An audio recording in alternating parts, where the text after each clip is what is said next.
and kept his attacks at a distance combination that the tunnels underneath his castle used. It was a long shot, one might have suspected, and the first one to speak was Muka himself. I'm afraid I will have to disagree with this proposal, Muka replied. Each castle area and its outer area is governed by the family leader. Without permission from the leader, we cannot enter. This was the reason why the others remained silent as well. It wasn't only a great offense to enter a family's residence without permission, but quite possibly a war-inducing one as well. Don't be ridiculous, Bryce snapped back. No current leader is governing the 10th's home. Who would we get permission from? Although the other leaders would not say anything, they all stared at the flame that burned over the 10th seat. Bryce realized he had made a mistake. There was a 10th leader, they simply didn't know who or where they were. Although I wish to catch the Punisher Kid, I wholeheartedly agree with Muka, Jin said. If we break the rules and allow for this to happen, then what happens when it becomes a matter involving our own family? If we are not present, then will you invade our areas as well? After Jin spoke these words, there were quite a few in support of what he had said, while there were also others who had agreed with Bryce, the first leader. But this is an important matter involving a possible traitor. Sometimes there must be exceptions to the rule, one complained. Very well, Bryce said. Then we shall put it to a council vote. Those against the idea of invading the 10th's castle area and those surrounding it in search for the Punisher and traitor, please raise your hand. At the same time, 6 of the leaders raised their hands. This included Muka, the 9th leader, Jin, the 4th leader, Sunny, the 5th leader, Lee, the 13th leader, and the very last 2 were the 2nd and 11th leaders. As for everyone else, including Bryce, the 1st leader, they were for invading the castle. A split decision, Bryce said. I believe that gives me the final say, right? Not quite, Muka interrupted. I believe, although the 10th leader is not here, they would have a vote as well, and considering it would be his castle, we were invading. I believe it's safe to say he would be against the idea. Either way, when a vote is split like this, then that means it would fall to the king, not you, Bryce. Although you may act on his behalf and are his messenger from time to time, please do not let that get to your head. You are not the king. The hands that were both placed on top of Bryce's gain tightened, and the veins could be seen bulging out as the grip tightened. Very well, I think without the 10th here, it's impossible to cast his vote for him, so I shall go and ask the king for his decision. In the meantime, a team shall be placed in the surrounding area of the 10th's castle, keeping an eye on those that enter and leave. The meeting was over, and the leaders had all left the room. However, they had a feeling for some reason this wouldn't be the last meeting, and soon they would be meeting up once again. Meanwhile, Quinn and Peter had finally made their way approaching another circular door. The system told them the code to the door once again, and they had finally exited. This time when exiting, they appeared to be in the middle of a strange alleyway. Walking out of the alleyway, the two of them looked around cautiously. They could see a few people strolling by on the streets, but Quinn noticed that there weren't quite as many as when they were traveling through the city center. There are only 1 or 2 people. Here, take this, Quinn replied, as he opened his drawer and drew out one of Logan's masks. He then proceeded to remove his own, ripping a portion of his sleeve and wrapping it around the bottom of his face. Although it appeared weird, it was preferable for them to not see what Quinn looked like. Because Peter was caught, many of the leaders were aware of Quinn's arrival. He had now changed his appearance to that of the student known as P.O. Nobody in this town knew who P.O. was, so if they saw him, they'd believe he was one of them. How should we go from here? Quinn was confused since he didn't know where to go. The link with Layla could still be felt, but it was too far away to meet up with the others, and he still didn't know what was going on with Fex. For now, head to the 10th castle. I think we might be able to ask for some help there, the system said. To the castle? What makes you so sure that they will help? Quinn replied. Because I used to be the leader of this castle, Quinn, and now you are their leader as well. The system finally gave the answer Quinn had been waiting for. Episode 440, Xander's Opponent. Because of the unexpected revelation, all vampire knights were ordered to return to their castles for a briefing, which was especially important for Silver because the Punisher had last been seen in her castle and Peter had been kidnapped. Based on the facts provided, she was also concerned that people would begin to suspect that the 13th family was more engaged in this than they had previously assumed. Everything seemed to happen so quickly, and when Silver abruptly left, The group of three were left unsure of what to do next. Logan was certain Silver would not disclose or tell the others who they were or why they were there, but he had no idea why she had abruptly departed the room that day. "Is something going on?" Logan thought. "There is still some time left before Fex's execution, right?" Throughout the night, he would repeatedly try to contact Quinn for answers to see if he received a response. In reality, he was at a loss for what to do next. They could go to the public execution, but there would be a lot of people there, including at least a few vampire leaders, if not all of them. Will Quinn be able to save Fex in front of everyone? If he couldn't grow strong enough, he had one other option: form his army, which looked even more impossible. When the three of them came to class the next day, they were in for a surprise.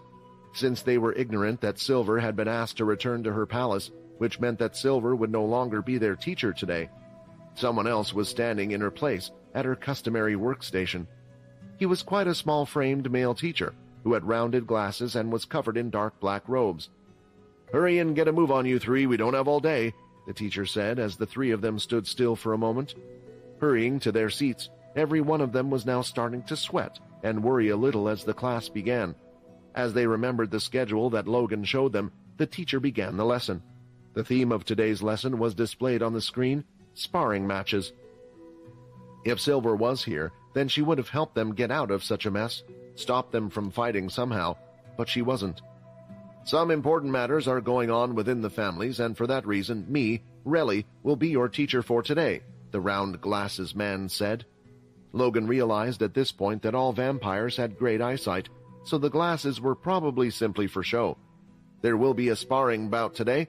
All of the courses will be included, and it will be an opportunity for everyone to demonstrate what they have learned thus far in the classes. To make things more intriguing, we'll bring two opponents from a different class into the battle area. Everyone will stand by and watch as these battles continue. Once a winner has been determined, we will analyze what one individual did well and what the other did incorrectly. The winner of the battle gets to choose their next opponent, who must be from a different class. It cannot be from the same class as them, nor from the same class as the opponent they just defeated. This will allow us to see the levels of each of the classes. Of course, eventually the winning student will more likely lose because of the continuous fights they will have in a row." With the rules and today's lesson explained, the students were all rallied up outside, as they did once before. What came as a surprise was that all three of the subclasses were also invited outside on the field to watch the event, although they were told they wouldn't be taking part. As Vorden walked onto the field, his eyes matched up with Layla's, and it seemed as if she had a worried look on her face. Seeing this, Amy gave her a slight nudge, hitting her with her shoulder. "I thought you said you weren't into the tall blondie. Why are you so worried?" But Layla didn't reply, as she was too busy thinking about the worst that could happen. Outside on the field, they had a platform that had been raised. It wasn't too big, and the platform was only raised about a foot off the ground. It was round in size as well. All the different classes were told to sit on the floor in rows around the circular platform. The students were sitting quite close and were worried that if a fight was to take place, they might be hit by some of the attacks that would go off from the platform. A larger teacher approached the side and saw the concerned look on their faces. "Don't worry too much," the teacher said as he banged his fist on the outside. As if it hit an invisible wall where his hand had landed for a brief second, a digital red grid-like display showed before quickly disappearing again. "Using the beast crystals, we can create an invisible barrier for you guys. Any attack from you regular vampires will be stopped by this wall here, so you will have nothing to worry about," the teacher explained with a smile. Relly entered the center with the impression that the wall had not been triggered, implying that someone had control over when the wall was turned on or off. "We're all aware of why we're here. Your teacher should have informed you beforehand, so let's cut to the chase and get things started. Hopefully, this will allow us to watch as many battles as possible today." Two students from different classes were selected, and two of them had entered the stage, one a female vampire while the other a male. None of these did Vorden or the others recognize. When the two entered, the teacher shouted to start the match, and the fight had begun. It looked as if the two inside were evenly matched, and they continued to fight without the use of abilities, only using blood attacks. However, the female did have a dagger that she would use, while the male student used nothing but his bare hands. Eventually, though, the female vampire had less stamina and was starting to lose the fight. A severe cut was produced on the female student by a claw-like hand, and the battle was promptly stopped by the professors. The male student had tried a second attack after the first, but one of the professors had arrived too quickly for the others to notice and grabbed the male student's hand, preventing the attack.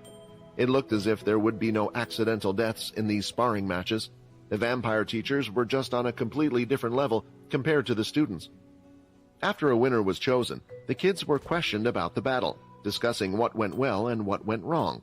This also provided the student some time to relax and heal, but it was now time for the student to choose his next opponent.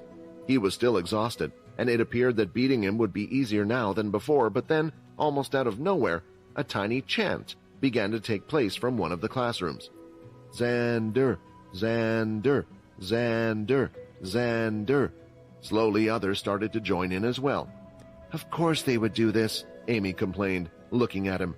The other students wanted to witness Xander's battle since he was well known among the normal vampires.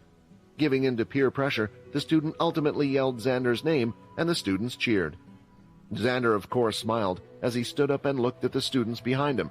He even gave them a bow, as if he was their king of some sort. Climbing onto the stage, he didn't look at his opponent in front of him. Instead, he looked at Vorden, who was sitting on the floor. This isn't good. Logan thought no one had to be a mind reader to figure out what he was thinking. The battle resumed, and Xander sprinted in, evading the student's first assault. At such close range, Xander threw out a solid fist, then another, not allowing the student to fall to the floor. It was his signature strike, a flurry of fists, but they were soon interrupted by an instructor entering the platform, pronouncing him the winner after only the first 2 punches.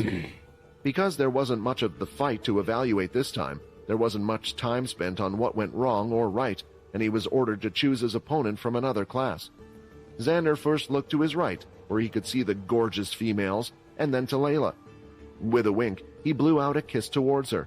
Seeing this, all the girls around started to scream and push Layla around on the floor. Was that at her? She's so lucky. Why does Xander even like her?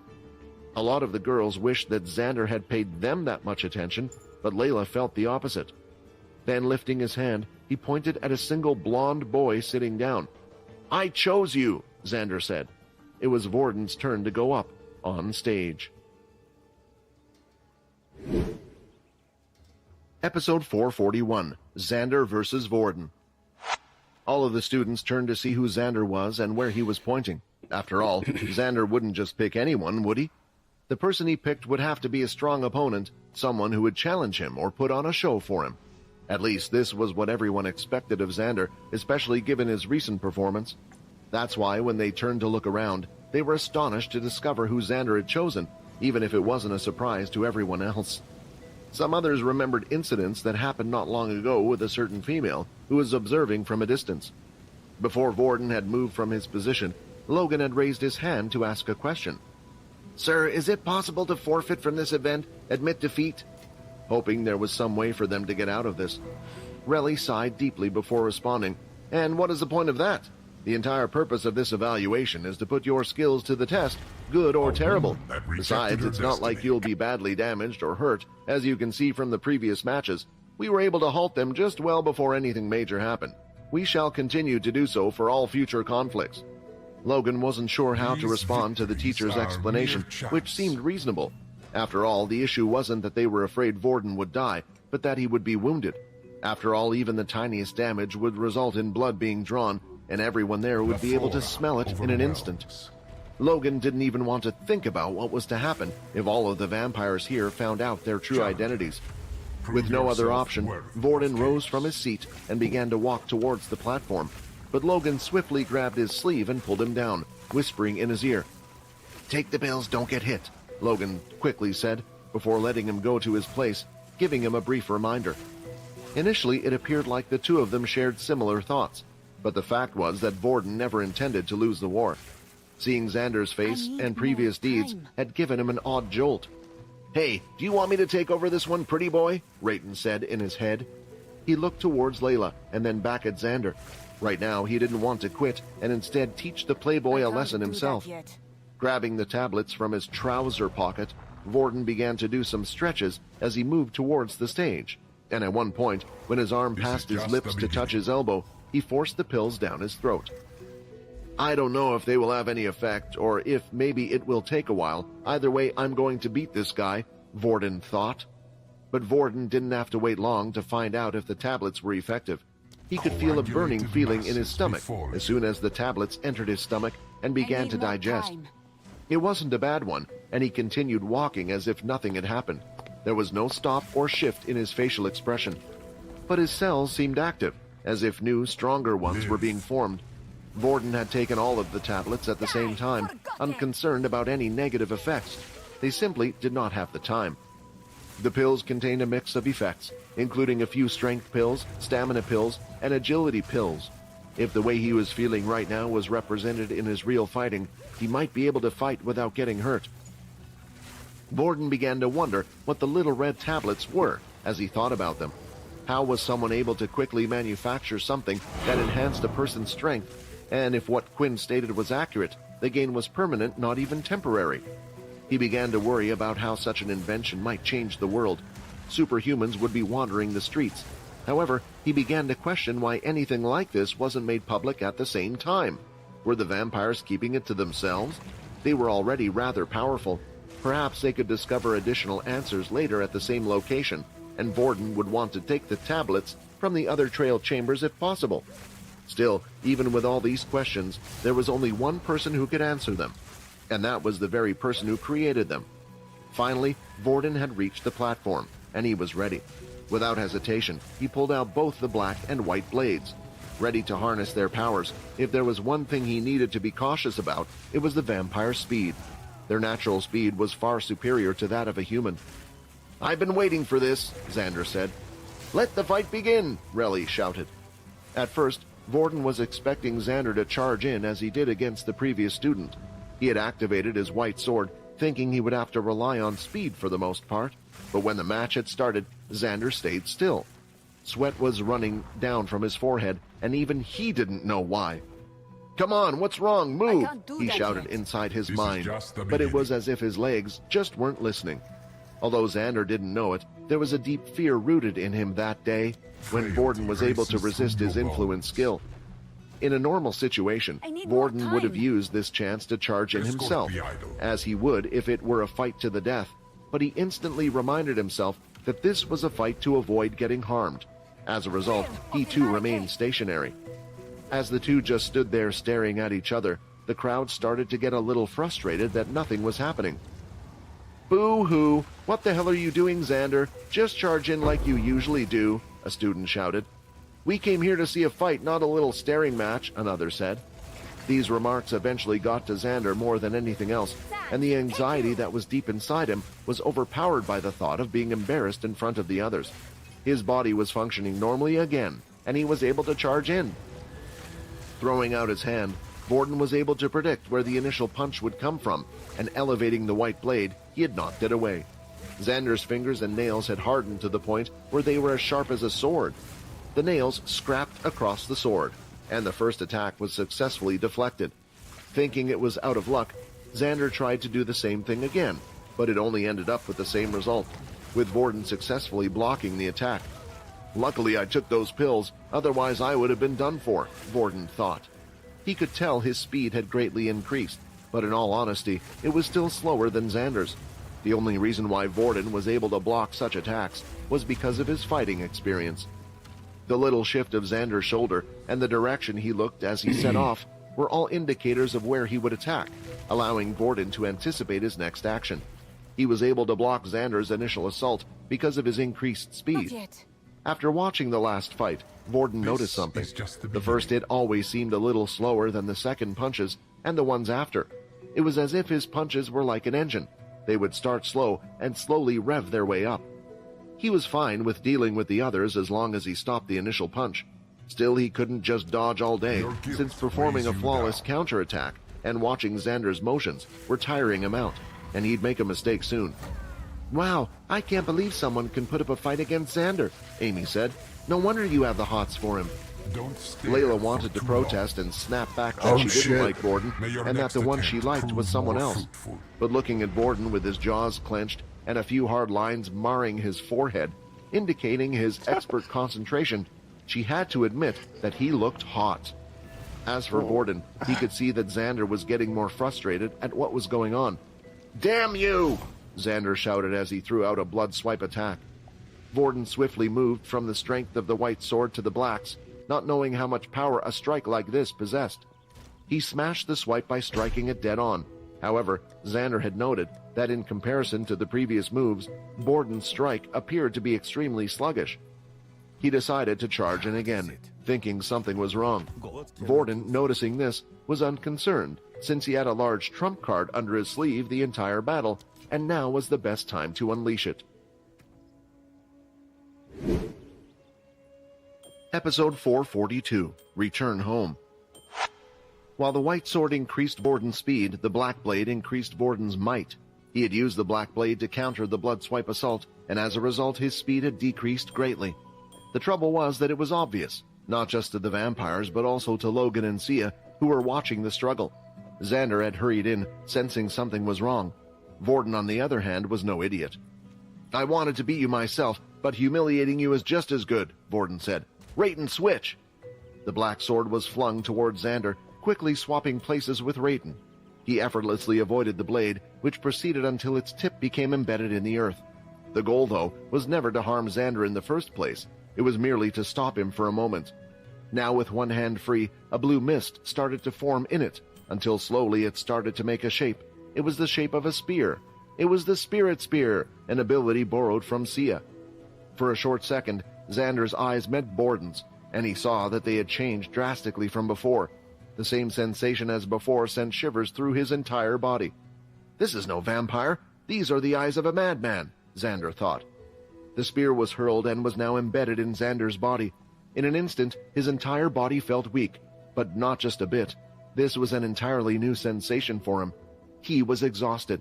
He felt almost as frail as a person.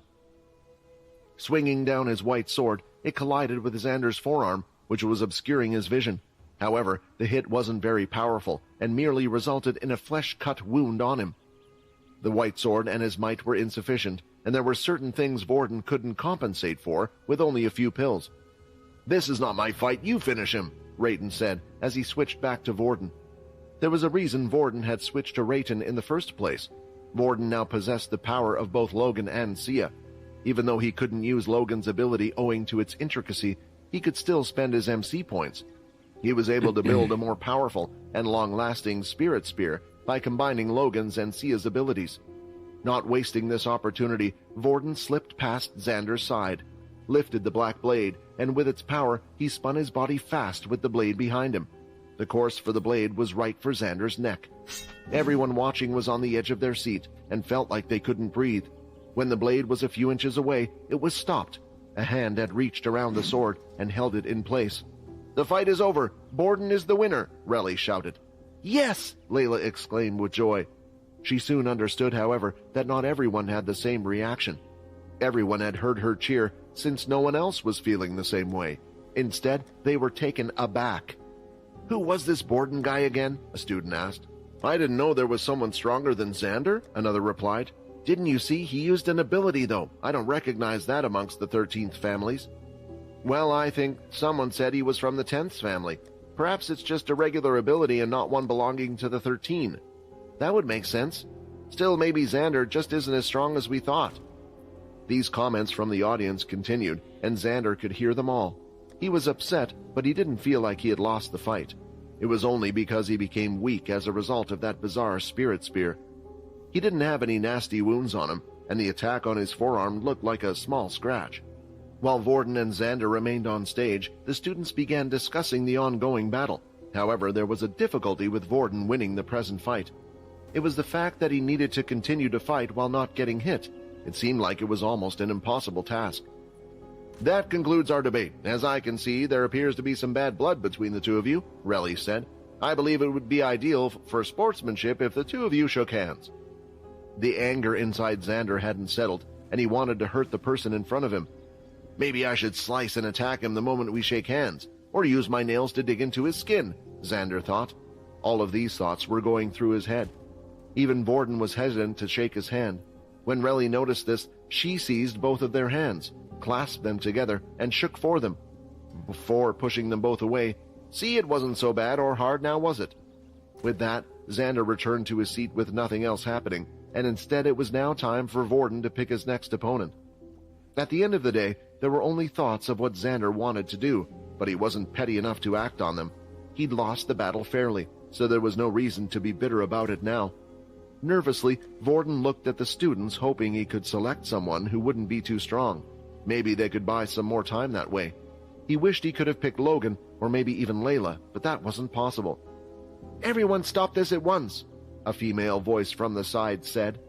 When the students glanced around, they noticed a silver beauty heading towards the platform. As one of the most beautiful vampires in existence approached the stage, the boy's heart began to flutter. "The event has been cancelled," Silver elaborated. "In reality, due to the present emergency, the school has been cancelled till further notice. All vampires have been ordered to return to their respective households. Those who reside in the castle's inner sanctum must also return. There are no questions to be asked, and your family will keep you updated on the situation." As they murmured to one another, the students' heads twisted and rotated. They had spent the entire time sleeping and living at the school, so they had no idea what was going on in the castles or major towns. Not only that, but they had never heard of anything like this happening before. They had no idea how swiftly things would move after Silver had conveyed the news. Students were instructed to get their belongings and return immediately. There would be no more classes, no last lesson for the day. Simply pick up their belongings and walk home. This just added to the students' confusion about what was going on. "I'm going to miss you, Layla. I hope we can meet up again soon," Amy said as she gave a big hug and rushed off.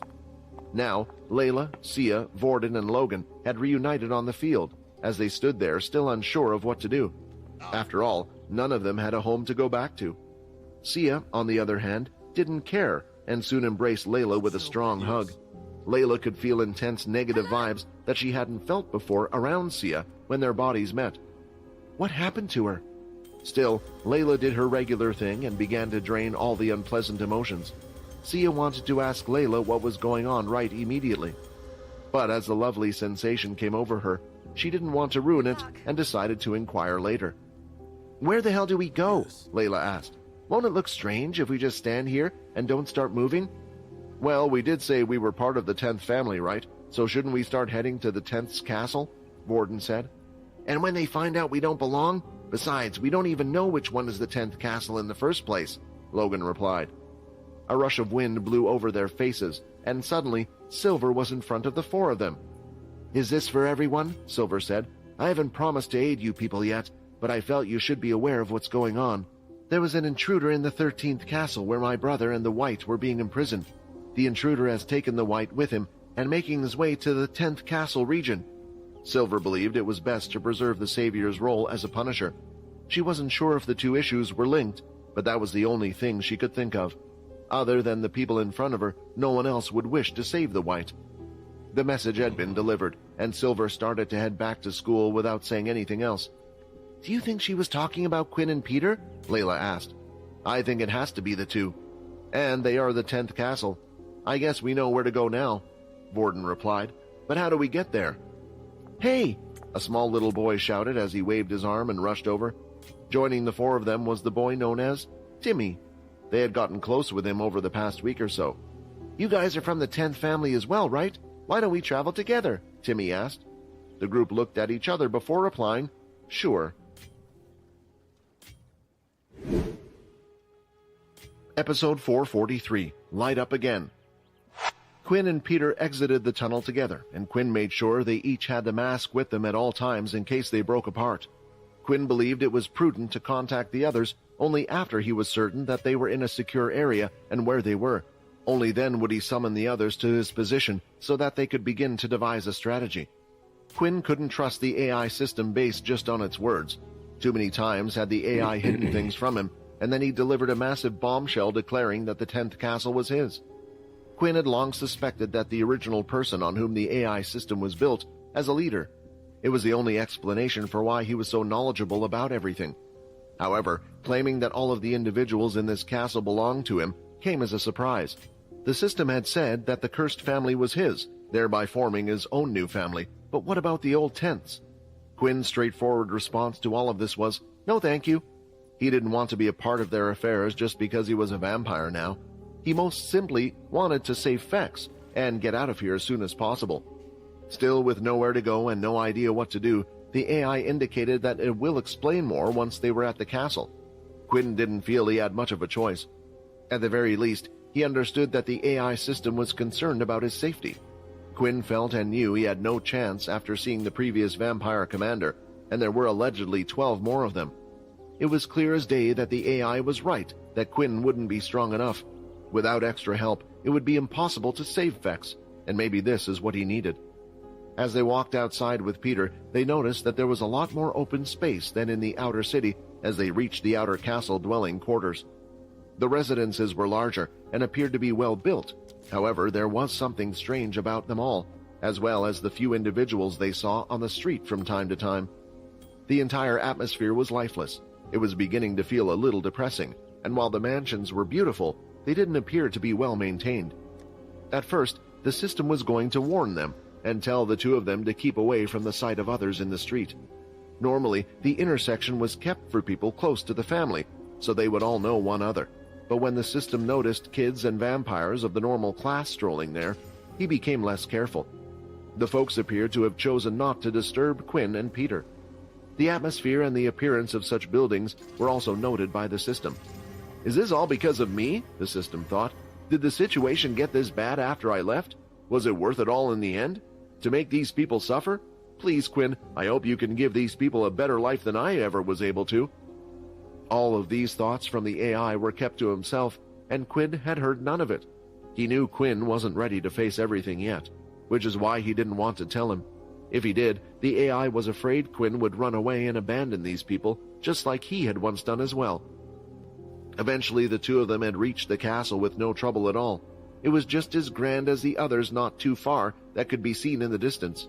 However, it was completely covered in cobwebs and dust, and there seemed to be not a single torch or light that was turned on inside.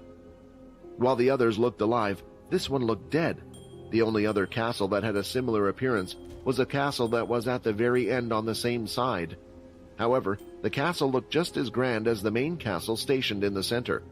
Quinn had only heard that there were 13 families and 13 castles. The main one stationed in the center, belonging to a king, made sense. But then what was the extra castle at the end for, and why was it so grand in size?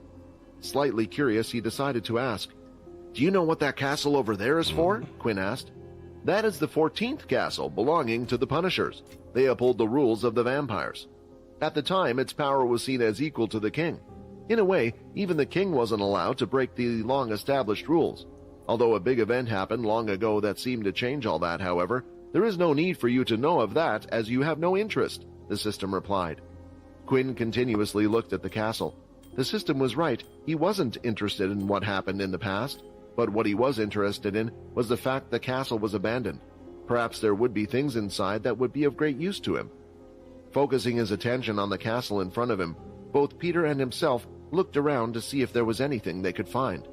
But there didn't seem to be anyone caring for the castle at all. No guards were standing outside. "Is there someone inside that can help us?" Quinn asked. The system did not respond, because he was also concerned. Even if he had left a long time ago, someone should have taken over to look after this house, and he was confident that the person he had entrusted at the time would have done his job anyway. Walking to the front of the castle, there was a large arching door that was a few meters tall as well as a few meters wide. In the door itself was the same circle within a circle lock combination.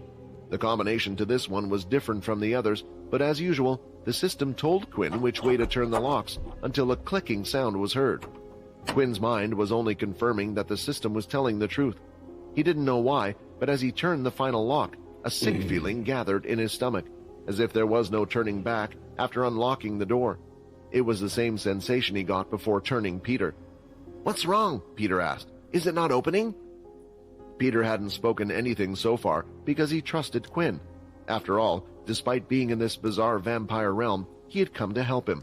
This had occurred before, and Peter was more determined than ever to help him in the future. Letting out one last breath, Quinn turned the circle, starting the unlocking mechanism. The door's circles then started to move in place before slightly lighting up, and finally the doors opened wide, revealing a dark, black space. Taking a single step in, suddenly, lights and torches started to light up the entire castle inside and outside, and at the very top blue light crystal point also appeared. These lights could be seen from every castle, the leaders, the people within the 10th city themselves, as well as all of the vampires who were living outside of the castle area. They started to whisper and gasp as they pointed at the tower in front of them. "What is going on with the 10th castle?" Timmy said. The group looking toward the castle had a feeling that perhaps this all had something to do with Quinn, and they weren't wrong. "The 10th leader has returned to their castle. A new territory has been granted. New skills. Error. Error." However, after a few seconds, the light began to flicker in and out, as if reacting to the system signals that had been displayed. Something was amiss, not only with the system, but also with the castle. The fading in and out eventually ceased, and all of the lights went out at the same moment. "Error. The quest to become a vampire leader is yet to be completed. All skills and territories related to the 10th will be locked." Reading the messages, Quinn was trying to get an idea of what was happening. Still, for a brief second, all of the castles and the surrounding people had seen the castle light up once again, something that hadn't happened in around 100 years or so. It was a sign to them all. Not too far away from a castle, in quite a luxurious house, this fact also wasn't missed by a man. He stared outside with his eyes winded, looking at the tower light up and quickly fall. "The 10th leader has returned. You're finally back, sir," the man said as his eyes started to water up. Episode 444, The 10th's Name. For a brief moment, both Quinn and Peter froze in place as they waited for the lights to go out. They were unsure of what had just happened. Even Quinn could only assume the system and the castle itself were all connected somehow. "What was all of that?" Peter asked. "I have no idea," Quinn replied. It seemed like the AI system had no clue either.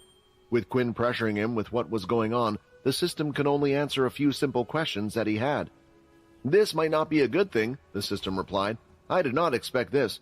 When a leader has relinquished his seat or has been put into eternal sleep, the castle will go off as well. The leader and the castle are linked." If Quinn was now the 10th leader, then this would explain the first set of messages Quinn had received before the error messages had appeared. "The lights having reappeared means that the leader has returned. The link between the new leader and the castle would be set. As you are not yet a vampire lord, I didn't expect this to happen.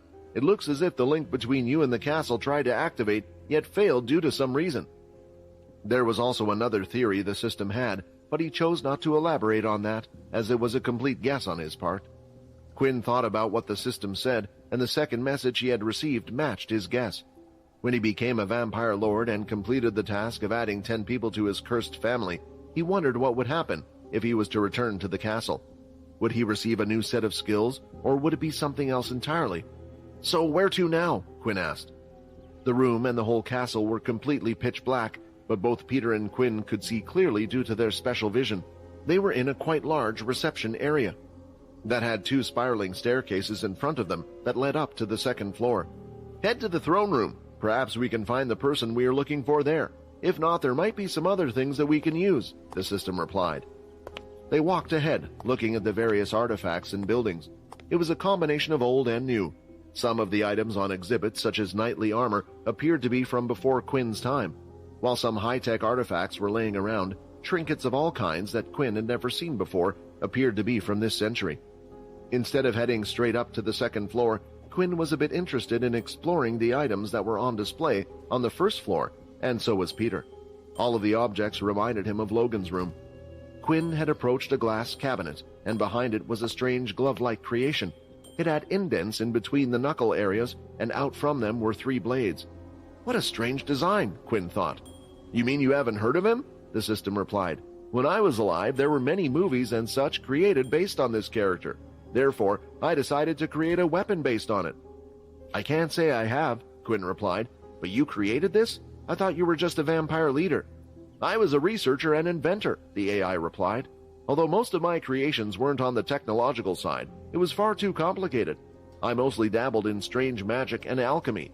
I would say you could give the weapon a try for yourself, but unfortunately, all these here are replicas. The real ones are stored in a different place." Looking at the item, Quinn was about to use his inspection skill. Perhaps it would give him more information on the 10th leader. So far, it sounded like he was the mad scientist type, but there was one thing he didn't even know about him, and that was his real name. However, just as he was about to use his inspection skill, the sound of the door unlocking behind them was heard once again. After entering the castle, the door had sealed itself up behind them. Now the sound of someone entering was heard. "Should we hide?" Peter asked. "It should be okay, right?" Quinn said. "If someone is entering the 10th castle, then they should be an ally of yours." "That may not be the case," the system replied. "The council may have made a decision allowing them to enter the place, giving the code out. I would say it's best to proceed with caution. Maybe hiding or running away is a good idea." Quinn could see no way out except up when she looked around the room. But before he could move or determine what to do, the door had already opened, and a mist-like fog had entered the room. It crept onto the floor and began to walk around with purpose. "Intruders daring to enter the castle?" A powerful booming voice spoke something. Both Peter and Quinn looked around to see if they could spot anything, but they couldn't pinpoint a specific location. The fog that had invaded the room appeared to have produced a total mist everywhere, completely around them. They were now unable to see the walls or staircases they could see earlier, and at best could see each other as they stood near. "This is the 10th domain. Tell me who sent you here. If you have no reason to be here, then leave," the voice shouted. A part of the fog in front of Quinn and Peter started to form a certain shape as it swirled around. When it finished, the fog had created a fairly large head that looked like an old man with a beard as large as the head part. "Answer me," the fog's head shouted, with its lips and head moving as if it were alive. Seeing this, Peter did what he thought was best and threw out a fist at the fog head using all his strength. "Shut up, old man!" "Peter, wait!" Quinn shouted, but it was too late. Ever since changing to a white, he had always been a little more hot-headed than before. His fist had hit the fog head, causing it to split apart, and the smoke had dispersed. A few seconds later, and the fog moved again, and a head had now formed in a different place, off to Peter's side. "So this is your answer? Very well," it replied. The fog head had vanished, and something was abruptly grasping Peter's arm. It tugged him forward, and a powerful force struck him in the face, slamming his head back. Peter tried to strike, but his fists felt like they were striking nothing but air. He unleashed punch after punch toward the direction he was hit, but nothing came of it. Another punch was thrown at him, hitting him in the head again. "Oh no!" Quinn ran forward, unsure where to strike, but knowing that if anything was striking Peter, he should have been able to hit it as well. Throwing his fists, though where Peter was getting his, the same thing would happen. It would be greeted with nothing but air. Then something was felt on the back of his collar, and it had pulled him down, slamming his body against the floor. Before he could even get up, another fist was felt right in his stomach. "Master!" Peter shouted, rushing to his aid. Out of the mist, a hand had appeared and slapped Peter right across the face. It wasn't a simple slap, for its hit was powerful enough to cause Peter to fall to the ground. "You are simply just kids," the voice said. "I don't know how you got in, but get out of here now." Quinn could tell there was anger in the man's voice, but he didn't know why. "You brats got my hopes up for nothing," the voice continued to say. The blows weren't very forceful, but the abilities on display were significantly superior to Quinn's. Quinn has only learned the fundamental vampire martial arts from Vex. As for the flash step and hammer stroke, it was something that the stronger vampires already understood, and Quinn suspected that this one would be no exception. "Shadow Void!" "Well, Quinn," the system shouted, interrupting him before he could cast his skill. "Wait, Quinn!" the system shouted, interrupting him before he could cast his skill. "I know this man. This is the man who we need to speak to." Quinn and Peter were constantly getting thrashed while the system was explaining. Quinn was attempting to block the attacks like he had done during the block game, but he rapidly revealed how much he relied on his sight. Usually, he would look for the smallest of movements from the person to predict where the attack was coming from, but here in the mist, it was blocking out his senses. It was even messing up with his hearing, and he was unable to tell where the attacks would come from until he was eventually hit. "Then can you get him to stop? How do we get him to stop?" Quinn shouted as he got hit across the face again. This time the attack had drawn out blood as the attacks were getting harder. "I told you to leave. I will not allow anyone to disrespect the 10th castle any longer. Even if you are kids, I shall not go easy on you if you refuse to go," the voice shouted. The mysterious person was getting more frustrated, and both of them could feel his strikes getting heavy and heavier with each blow. The system had told Quinn to simply repeat after him. "Halt, Vampire Knight of the 10th Family, Edward Eno. I have been asked to come here by your past leader, Vincent Eno. The new 10th leader has returned."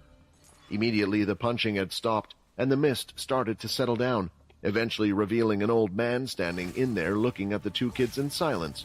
However, Quinn was equally stunned, because at the time he was repeating the words of the AI system, but now he had processed what he had just said. The 10th leader's family name was Eno? Episode 445, The New 10th. Quinn was off in his world, preoccupied with what he had just spoken. As though a record player was stuck, his last name kept playing in his brain. All of the times he'd seen the name Eno previously were starting to flash through his mind, and one in particular stood out. When glancing at Logan's room's teleporter, the method is claimed to have been designed by inventor Richard Eno. This name was well known throughout the world. This was because he was a well-known inventor who invented things like teleporters and how to merge beast crystals into weaponry, among other things that enhanced daily life on Earth. He was a key figure in reversing the war's course. Quinn had his doubts about Richard being a vampire after learning about the teleporter in Logan's room and how it was discovered by his parents and passed down through generations. A regular human couldn't live that long. But when the name was freely spoken, not once did the system nor Vex talk as if they knew the person they were talking about. Quinn had assumed it was an alias. Using the inspect skill on the teleporter, it had come up with the name Richard Eno. Perhaps it wasn't an alias, but then what relation did it have to the AI's family, the 10th? Were they even related at all? Or was it such an ancient name that even the AI and Vex didn't know about it?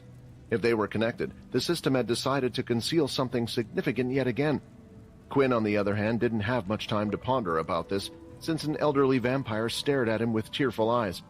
The old man, who had gone by the name of Edward, was starting to get emotional hearing the name of his leader being spoken. Still, he didn't let it get to him as he quickly wiped away his eyes with the sleeve of his shirt. Inspection skill activated. Name Edward Eno. Rank Vampire Noble. Former Vampire Knight of the 10th Family. It looked as if Edward was a Vampire Noble, the same evolution as Quinn. However, there was also a bit more information, stating that he used to be a Vampire Knight, the same rank as Silver and Clark. If he was to remember correctly, Vampire Knights were selected by the leaders. They would select the strongest Vampire Nobles to fill this position, and there were only allowed 2 per family. The current status was possibly due to the former 10th leader disappearing. Thinking about all this reminded Quinn of his quest, where he was to select 2 vampires of his own to become a Vampire Knight. What he was more impressed with, though, was how strong Edward was, even though Quinn hadn't used his all during their confrontation from earlier. With only that, he could tell Edward was stronger than Clark. Perhaps even amongst the Vampire Knights, some were stronger and weaker, which was starting to make Quinn rethink his position of strength when comparing himself to them. The role didn't necessarily have to go to someone strong, but being trustworthy also played a big part when selecting someone. Looking at Edward's face, the happiness had gone away, and now he had a more distinguished, serious look. "I will not be played for as a fool," he shouted. "There are many that know the 10th's name. You will have to do more than that to trick me. If you do know Vincent or someone has sent you, then you will have to prove it." There was a slight pause in Quinn's response as he conversed with the system on what to say. After a back and forth, he was finally ready to answer. "You confessed to Ashley Young when you were just 23 years old." This ended in rejection, but not just once, but thrice, Quinn responded. Edward's cheeks flushed with embarrassment as a result of this. "Not only that, but there's a scar on your right behind from when she refused you for the 3rd time, and you said you wouldn't accept no for an answer. She retaliated with a blow and a cut was formed. If I'm not incorrect, you've refused to let your body repair it to this day. Furthermore, you went on to confess to—" "Stop, stop, stop, please, no more," Edward shouted and pleaded. "I believe you know Vincent. Although why he would share those personal things with you is beyond me. If he is still alive, I shall beat him down to his grave once again," he said as he stomped his foot on the ground multiple times. Quinn had never seen such a carefree vampire before. Usually the others would make an effort to maintain some sort of image. After releasing his anger on the floor, Edward had many questions he wanted to ask. "So how is he? Is he still alive? Did he ever fulfill his wish?" Although Edward had asked these questions, Quinn had no clue about the answers. Even after waiting a while, it seemed like the system wasn't giving him the answers either. "I'm sorry, I don't know much. I was just told to come here and ask you for help," Quinn replied. "What exactly happened here?" If Quinn wasn't going to get an answer from the system, then maybe he could get something out of the old man in front of him. Edward was unsure of what was going on. The person in front of him was surely sent by Vincent, yet he knew nothing. Looking at the two kids again, he realized they really must have been young.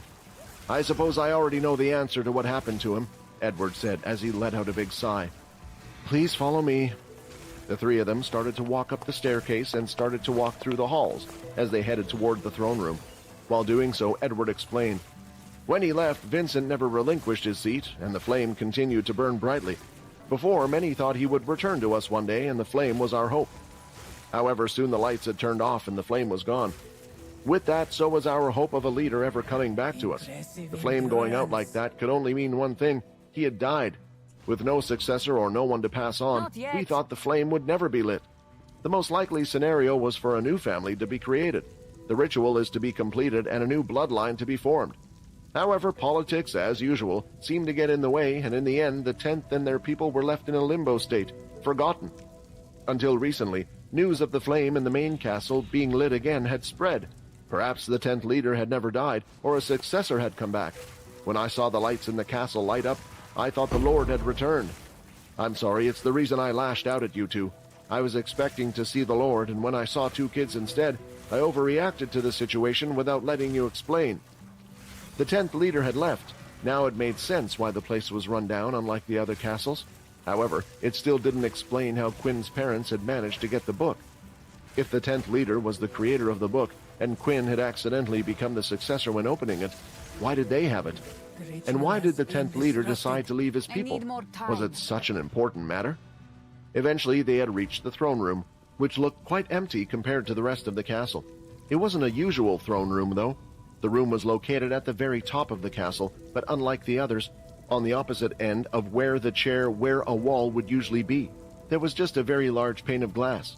Looking out, one was able to see the view of the entire city and all of the people down below. "It's beautiful," Quinn said, looking out. "This was the Lord's favorite spot. He would often stare out that window looking out at everyone. I remember when he had that specially made, he wanted to have eyes on everything going on at all times. He truly did care for us all, unlike what the other families think." Quinn kept staring out the window. He felt strange when he stared down at all the folks down below. He began to envision himself as the lord of such a fortress. What if all those individuals underneath him were his responsibility? If they trusted him to lead them, and the weight of that trust? He couldn't tell if he liked it or not. Perhaps if he was faced with so many people's worries, he would have chosen to run away as well. But then he started to think of why he was here in the first place. To save Fex. If everyone down below was another Fex, perhaps even he would do everything in his power to protect them. Edward said, clearing his throat, wanting to move forward with their conversation. "Sorry to interrupt, but there is an important question I have to ask. Due to the flame being lit, it is now known to everyone that there is a new leader. If Vincent or this new leader has sent you here, then I can only assume you know who it is or where they are?" Quinn waited a long time before responding, and soon the system spoke, who had been deafeningly quiet when they first entered the palace. "If we wish for him to help us, then we need to tell him everything. Inform him that you are the new 10th leader," the system said. Not sure what reaction he would get, but thinking about saving Fex, he did as told. "I have been sent here because I am the 10th leader," Quinn said. Episode 446, Follow the Castle Light. Walking towards the 10th's palace, Timmy was unknowingly leading the way since the others would let him go ahead.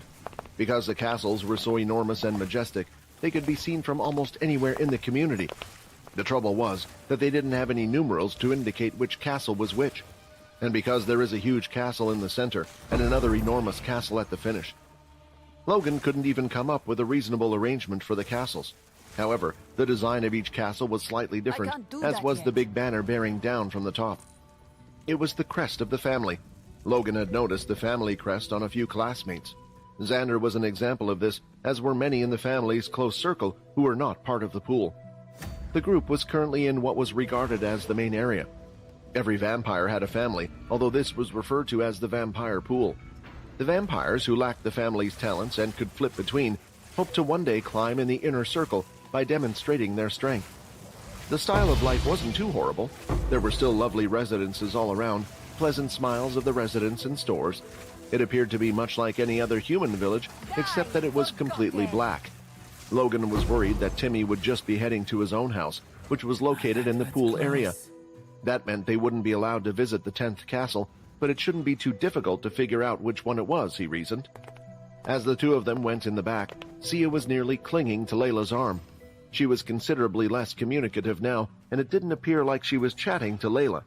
Layla, on the other hand, was getting tired of it. She could now manage her emotions pretty well, and at will thanks to her educational instruction. She could employ both of her skills if necessary, without needing to feed off Sia's bad feelings. Still, for some reason, Sia's usually unpleasant feelings were beginning to leak out more and more, and Layla, not knowing what to do, would devour them for her. But she couldn't help but think this was a horrible idea. Perhaps Sia was getting reliant on Layla to raise her spirits. Soon she would have to stop or find the root cause of what exactly was causing her negative thoughts. When they walked, everyone on the streets, including Timmy, came to a halt as they saw the spectacle in front of them. Everyone in the room began to gesture and gaze in one direction in particular. It belonged to one of the castles. Unlike the others, this castle wasn't lit up until now. "What's happening? Did the 10th leader return?" Timmy said excitedly. The lights were turned out soon after, but that didn't stop people on the streets and elsewhere from discussing what they had just observed. "Guys, did you see? The 10th castle lights went on," Timmy said in excitement. Timmy wasn't exactly an outspoken or energetic person, so to see him this excited about something, the others felt like this must have been quite the big deal. "Yeah, I can't believe it, right?" Borden said, trying to fake his excitement as well. Timmy was now walking much quicker than previously when leading the way. He hopped with each stride, and the joy on his face hadn't faded. Logan had observed the others' faces were largely concerned as he looked around. The good news was that Timmy appeared to be on his way to the lightened-up castle. He could only presume it was the 10th's castle, and even if Timmy did reside in the pooling region, they knew roughly where they needed to go. Finally, they had gotten quite close to the inner castle area, and a wall not too high could be seen that seemed to split the two sections apart. Timmy continued to walk forward while the others stopped, for there seemed to be guards stationed at the wall that separated the two areas. When Timmy noticed the others were no longer walking, he turned around. "What's wrong?" Timmy asked. "Oh, is it because we are going into the inner castle area? Don't worry too much about it. I can get us in. I'm close with the former vampire knight Edward. He always lets me in. The truth is, I and my family don't live in the inner castle area either, but you see, Edward is a nice guy. Unlike the other families, they don't believe in their segregated tier system. As long as you are a part of the family, you are free to choose to be in the pooling area or the inner castle area. He's told me multiple times that if it was up to him, he would have torn down these walls already, but unfortunately it's the current rules of the place. Besides, you know our situation is unique anyway, right?" "You mean because there is no current 10th leader?" Logan replied, remembering from his research what he had found out. Still, when looking, there was no reason attributed to why there was no current leader in the first place, so he had to be careful, especially with Timmy, since the two of them should have the same base of knowledge. "No, I'm not talking about that," Timmy replied. "The fact that the 10th family has no set ability like the other families. It makes sense for them to segregate the two areas, since those within the castle area know the family's abilities. But for us, who all either have our ability or none at all, it makes no sense. In a way, I guess this is also why no one wants to join the 10th's family and try to move up. Even if you get within the inner circle, what's the reward? You don't learn a strong, cool ability like the others. Although my mom and dad said it wasn't always like this. Before many wanted to join, it never made much sense to me." Timmy's explanation seemed to be all over the place for Logan to get any decent information. However, he couldn't blame Timmy. It seemed like it was like this for a reason, and there weren't many that knew the whole reason why the 10th's castle was the way it was. Still, it wasn't their problem. What was more important was they found Quinn as soon as possible. When they were walking with Timmy, the guards waved them through with no issue. They didn't even look up as they passed, as if the guards were only statues for show. For now, Logan thought it was best to continue following Timmy. They weren't even sure if Quinn was actually in the castle in the first place, and maybe they could learn more from this Edward person that Timmy wanted to meet. Finally, they had arrived at the largest house in the inner castle area. It was hard to call it a house since it looked more like a mansion. There was a gate outside and a pathway leading up to the large door. There was a metal knocker that was about the size of a human head, lifting it. Timmy gave it a few knocks. They all waited for a while, but there was no response at all. "That's strange. Edward is a hermit. He never leaves his house. I even used to get food for him from time to time." He knocked again, and this time also shouted, Sir Edward, are you there? I wanted to ask what was going on at the tower, and the school told us you would tell us what was going on. Once again, there was no answer, and Timmy could only assume that nobody was in. Still, it was very strange indeed. Well, should we just head to the castle? Layla asked. That's where the light turned on, right? Maybe Sir Edward went to check it out. Timmy thought about it for a while before giving his answer. The problem is, no one is allowed in the castle, and even then there is a circular lock on the front door. Edward is the only one that knows the combination, so I don't even know how we would get in. At that very moment, Logan could feel the mask going off inside his backpack. He made sure to keep a spider inside that would notify him if it was receiving any messages. He decided to do this in case of times like these. Logan, are you there? I have an important message. Peter and I are safe. We are currently inside the 10th castle. If you can answer this as soon as possible, then we can come up with a plan. It would be best if you could head to the 10th castle now. Hearing this message, Logan decided to make the suggestion. I think we should check out the 10th castle, Logan said. Seeing no harm, Timmy agreed, and the group decided to head off towards the castle. After being split for so long, it looked like they would once again be reunited. Episode 447, The 10th's Ability. After hearing the boy's words come out of his mouth, Edward couldn't keep his own closed. It was wide open as his thoughts processed everything that was going on. I'm sorry, do you mind repeating that? Edward asked, stuttering his words and fumbling over them. Are you deaf, old man? Peter said. He said he is the 10th leader. Edward wished to be awakened from this nightmare at any time.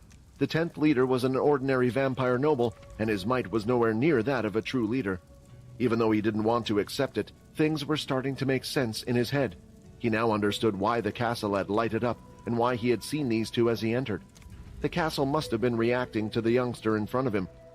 Oh, Vincent, what have you done? Edward mumbled.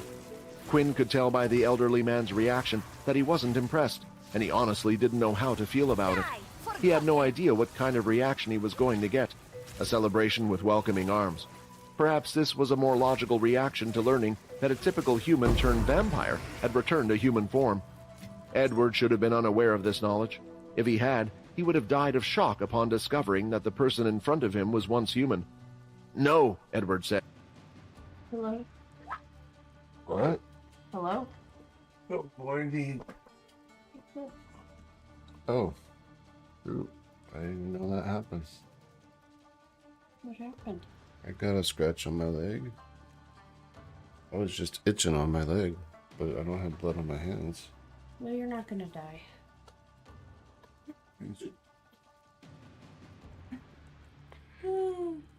Nothing. You? Sleep okay, bro? Yeah, I guess so. Did you know? I slept like a dream. Oh. I was dreaming. Yeah. I slept good. You seemed a little restless, but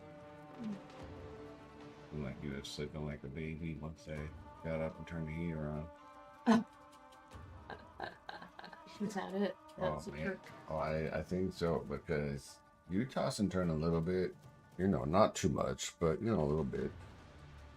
Man, I'll tell you, when I got up and turned the heater on, started doing things ready, feeding the animals, take Ralphie out to go to the bathroom, stuff like that, and come back, and you're dead to the world. You didn't even flinch when I came back in. Oh. You didn't. Sometimes you'll be like, yeah, they're dead, yes. But today it was just like nothing.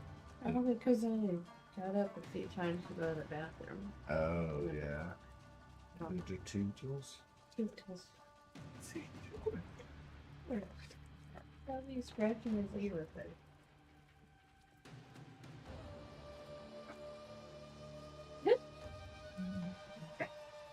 Yes. Yeah.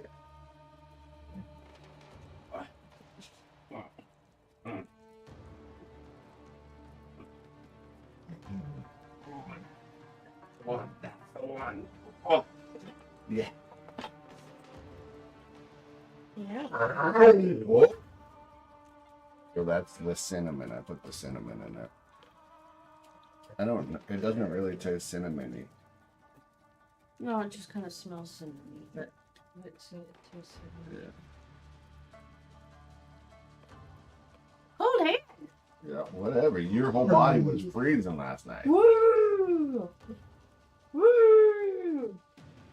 All right, well, whenever you're ready to go, I'll jump in the shower. 5 minutes, I'll be ready to go. Hello? Whoa. Gabagoop. He knows. He knows I'm not going to spray him when he's up there. Gabagoop.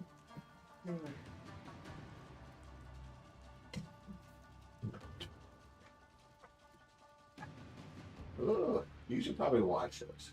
What? Those sweats, whatever they are. Right. How long has it been since you watched them? I wash them once a week. Or Should you? Yeah. Okay. Why? Looks like a saggy diaper on the back. Does that mean they need to be washed? I think it needs to be. Wait. Can't see your butt. All right. Oh! Shaking his head. Vincent was a smart and clever leader. He must have had his reason for doing so. If you are the 10th leader, then I can assume Vincent had passed on his powers to you? Powers? Quinn replied, confused. Was the man referring to his system? His ability, the 10th leader's ability. Tell me, he must have taught you his ability, right? Edward was now sounding rather concerned about everything. Quinn wasn't sure whether he had the 10th's ability or if it was a part of the system. That couldn't be the case. Even vampires, like humans, were limited to one skill, and he now possessed the shadow power.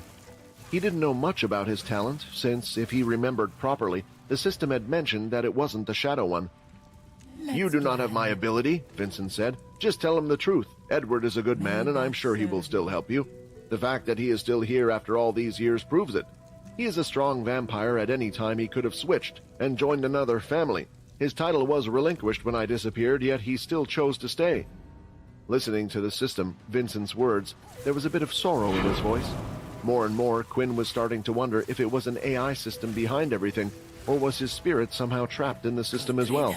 I need more time. Vincent taught me no such thing. I don't think I have his ability, Quinn replied. What exactly was his ability? Edward placed his hand on top of his forehead, as it took him a few seconds to regain his composure before answering. I guess there is nothing to be done about that then. If he chose you to take his place, then he must have done so for some reason, Edward replied. But Quinn was still unsure if he was chosen to take his place, or if the book just happened to come into his hands. You see, the 10th's family is a unique one. It is the only family that doesn't pass on the leader's ability to all those close to him. The only ones that can learn the ability are the leader himself and his chosen successor, Edward started to explain. You see, for the leader's power was a great one. It was the power of equivalent exchange. The power was limited to the creation in one's mind. As long as he knew what he wanted and had a rough idea of how it worked, he could create it. However, the stronger the creation, the more he had to exchange to create it. He needed the materials beforehand, and much research was needed to be done. Most of Vincent's work was things related to alchemy, such as pills, potions, and whatnot, created from different beasts.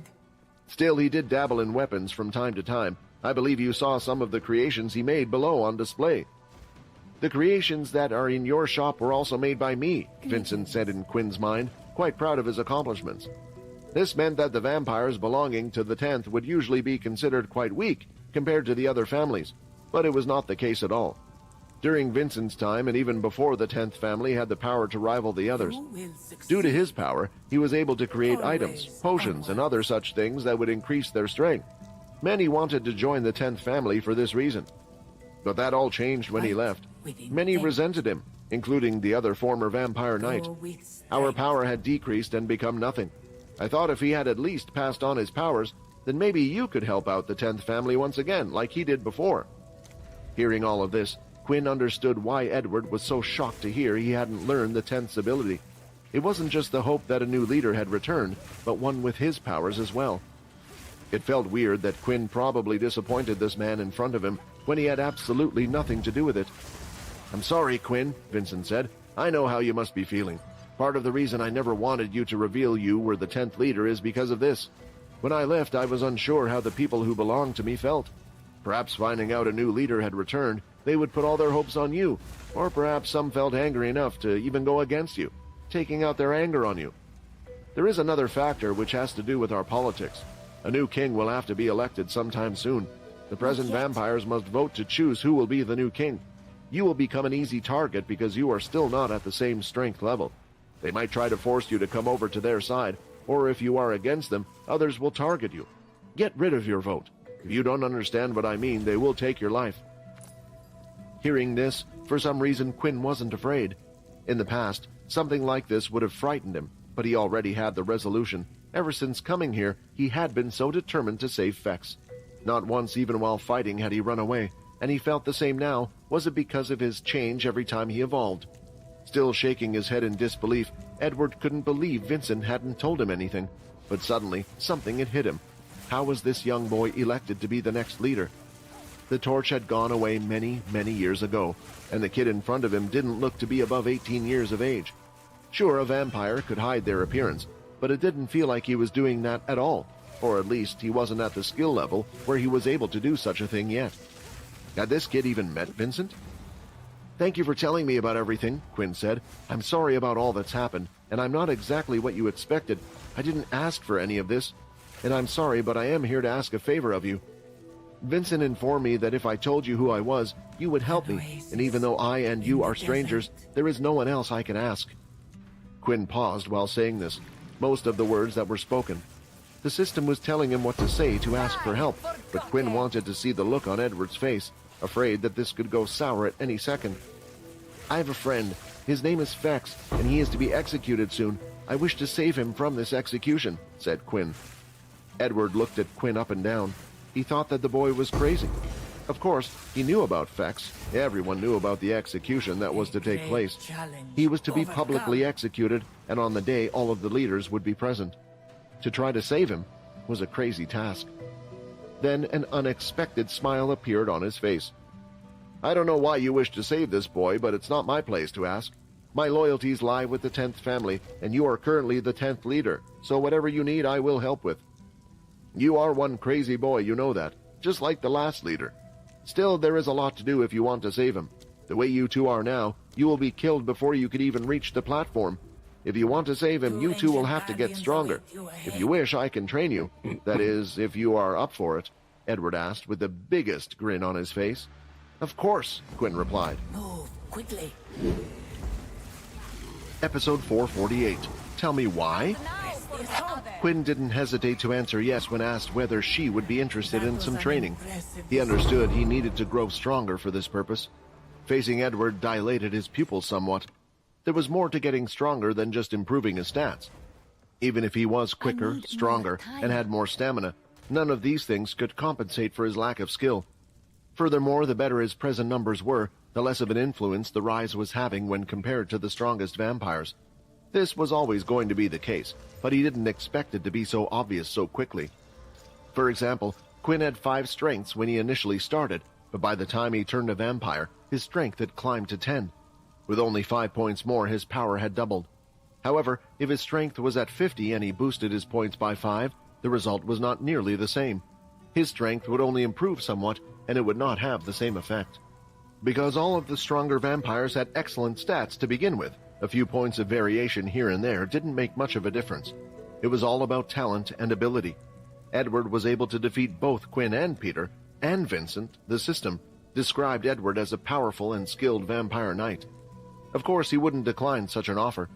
Before they began their training, Edward decided to take them on a tour around the castle. He felt compelled to do so since he believed it was only proper to show the future leader what his fortress will look like. Edward began to feel embarrassed while touring the two around the castle. Most, if not all, of the apartments were coated with dust and appeared to have been empty. It appeared as though no one had ever lived in the castle. Most of the castle was filled with just bedrooms. Edward explained that most of the families had a long history, so they had many family members that were closely related that would often live within the castle. This was not the case with the 10th. That's why most of the rooms were still empty after he departed. Following the tour, it seemed that there was a research room and a library, among other things. Looking at all the space and thinking about such a large castle being empty, Quinn felt like if he was to live here, it would have been an incredibly lonely place to be. They eventually came upon a large arching door that was as large as the entryway while gazing around. It was stationed near the main bedroom and bore an odd symbol on the front. The emblem was in the shape of a circle with numerous patterns going around it. When examined closely, it appeared to have been carved, and the lines had a blue light on them, similar to the crystals. The door stood out compared to the rest of the places they had managed to see so far. "What's behind there?" Quinn asked curiously, since Edward decided not to show them the inside of it for some reason, and started to walk right past.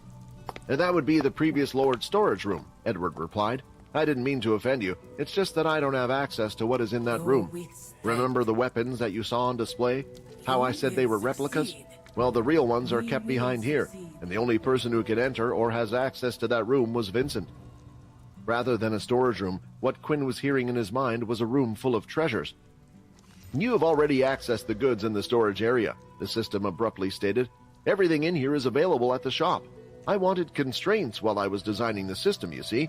I didn't want anyone to get their hands on the book to have immediate access to everything. I intended the user to develop and learn. Thus, the object will be carried from here to the system in exchange for gathering the components. They would not get ahead of themselves if they defeated the beast necessary for the weapons. The idea was that, with the items that had been gathered, they could be used to create the weapons again, if need be in the future. However, I never expected you to reach this spot here right now. Unfortunately, there is no way for me to open the storage room door. If I could, there would be many items that we could use to help free Fex." Hearing this, Quinn was more interested in how the book had fallen into his hands than ever. "So, how did my family even get the book? I remember you said that if I came to the castle, you would tell me everything? I think I deserve to know," Quinn asked. There was a moment of silence before the system eventually replied. "I think it will only distract you from your current goal. Once everything is over and dealt with, then I will explain. Not just why your family has the book, but why I left the 10th castle and how it is all linked." It wasn't the answer he was looking for, but it was a better answer than he had expected, and the system was right. Such an important matter could quite possibly distract him, and now wasn't the time for that.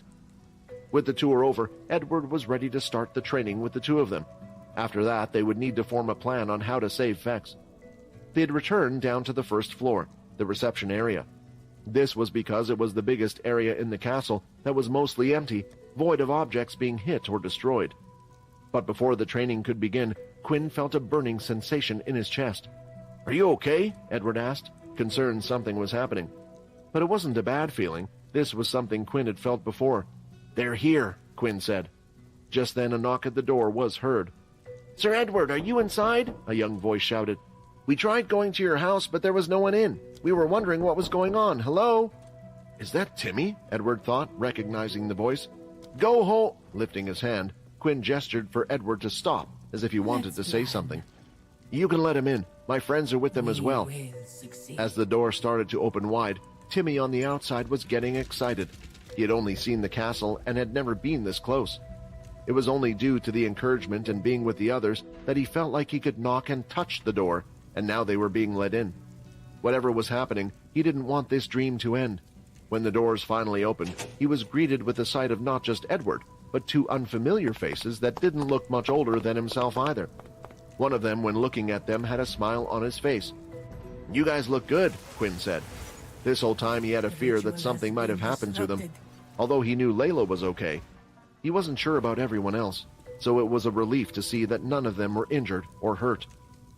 "Boy, we have a lot to tell you," Forden murmured, walking over to Quinn and wrapping his arm over his head, drawing him in closer. "Is it just me, or have you grown taller and more handsome? Layla, am I correct?" Hearing this, Layla's face started to get hot, and she turned away, but couldn't help glancing and looking at Quinn's face. Once again, it had changed slightly, and he did look more mature and handsome than before. "Peter, I'm sorry I couldn't help you in the dungeon," Logan said. "I wanted to come and get you, but the probability was against us. I researched and researched." "It's okay, I'm fine now, right?" Peter replied. The atmosphere was upbeat as everyone was reunited, and Timmy was a bit confused at how these people came to know each other. Was this person a special person in the 10th family that he didn't know about? However, there was one person who wasn't happy about the whole thing, and she was continually looking at Quinn. She wanted to hold back until later. She wanted to ask when they had returned, but seeing him now, she couldn't hold herself back, and she needed to ask there and then. "Quinn! Sia shouted so loud that it caused everyone to freeze in place. "I need to ask you, and please tell me the truth. I learned earlier that vampires can remove memories. Not just any, but they can wipe out entire memories. Based on what Layla said to me before, I can only assume I knew all of you. So my question is, did you remove my memories, and if so, please tell me why?" Episode 449, New Evolution. The emotional demand from Sia's mouth occurred at an unexpected moment, but no one, even Quinn, anticipated this to happen. The more time she spent with them, the more likely she was to find out sooner or later. Quinn, on the other hand, has been suppressing this thought since meeting Sia. Every time he glanced at her and couldn't stare at her straight before, he felt a bit bad. But it wasn't just because he felt guilty. It was also because when he looked at her, he didn't feel horrible at all, as though what he'd done was morally correct. He felt as though he was becoming numb to the circumstances, and he was frightened it was because he was changing. He was still composed. Even though she appeared to be broken down and torn by what was going on, he felt a bit cruel. He knew she was correct and deserved to know the truth. "Yes," Quinn said, "I was the one who removed your memories, but before you lash out at me or anyone here, you should learn the truth, or why I had chosen to do it." When Sia heard this, she burst into tears, and the bystanders who were watching were perplexed. Timmy was still perplexed by what was now occurring and felt he couldn't intervene at such a crucial occasion, while Edward was trying to figure out why another vampire's memories needed to be erased. It was feasible for a vampire to erase the memory from another vampire, but one would have to be significantly stronger than the other. "Please, Sia," Quinn said, "I think it would be best if you found out the whole situation from Layla. The two of you are more closely connected than you think." Quinn tried his best to reassure her in a calm voice. She was on her knees with her hands covering her face, and the tears could be seen creeping through the gaps. She felt lost. This whole time she was wondering who she was, what had happened to her, and why, and the only people that seemed to care or looked after her were involved in getting rid of her memories. "No!" she started to scream. "No, no, no!" The screaming and sobbing were getting out of control. "Can someone please shut her up?" Peter said as he covered both of his ears with his hands. "If she carries on like this, then maybe I'm going to do something." Seeing the situation was getting a little out of control, it was clear no amount of words would get through to her at this time. Layla, who was still close to her, tried to embrace her with a hug, but Sia ended up shoving her away. "Get off me! How can I trust what you say now?" Sia shouted. Seeing this, Layla felt like there was only one thing she could do. The dark smog surrounding Sia was heavy and denser than she had ever seen before. She had chosen to do this as little as possible from now on, but this was an emergency. Using her hands and moving them in a circular motion, she was able to control the black smoke and allow it to enter her mouth and nose. The others who were watching couldn't see what Layla could see, so it all looked a little strange. Sia began to feel better as the smog began to dissipate. The negative thoughts were starting to fade, and she was feeling more optimistic about it, but when she looked at Quinn again, they had returned, along with the smog. Layla struggled harder to consume the smog, and ultimately she had consumed every bit of it. Sia's mind was free, perhaps too free, as her eyesight blurred and her body ached. She collapsed onto the floor after wobbling back and forth. "Is the shouting woman dead?" Timmy asked, still confused. Logan had gone to approach her, and it looked like she was still breathing, and her heart was still beating. "I think she's just asleep." However, after consuming all of the negative emotions, Quinn noticed that Layla was shivering. Her whole body was shaking from the top of her head to the bottom of her feet. "Layla, are you all right?" Quinn asked as he rushed over. "Stay back, I'll be okay," Layla replied. She had consumed too many negative emotions, and the excess energy was now inside her body, but this was the perfect opportunity to show everyone how much she had changed. She began to gather all of the excess energy and distribute it throughout her body, and her look gradually changed. Her body began to grow somewhat taller, her two little lumps on her head began to expand into full-fledged horns, and her two side teeth had grown into huge fangs. They weren't like the fangs vampires have. Instead, they were thick and enormous, reaching down to her chin when she closed her lips. When her transformation was complete, the shivering had stopped. "Is that Layla?" Vorden asked, shocked by the sudden change. "Inspect. Hanya, evolved form, Chunari."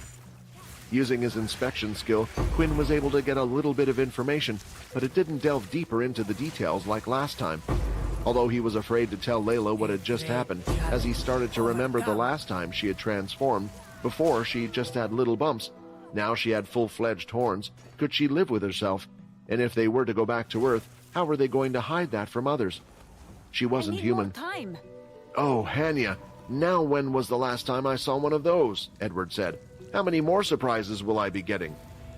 Vorden started to look at her more closely.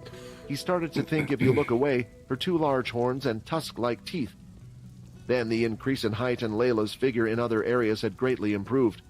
Although some would think she looked like a monster, no one could doubt it was a pretty one. He continued to stare, and this was frustrating Layla. Can you all stop staring at me like that? Layla shouted. I know what you're thinking.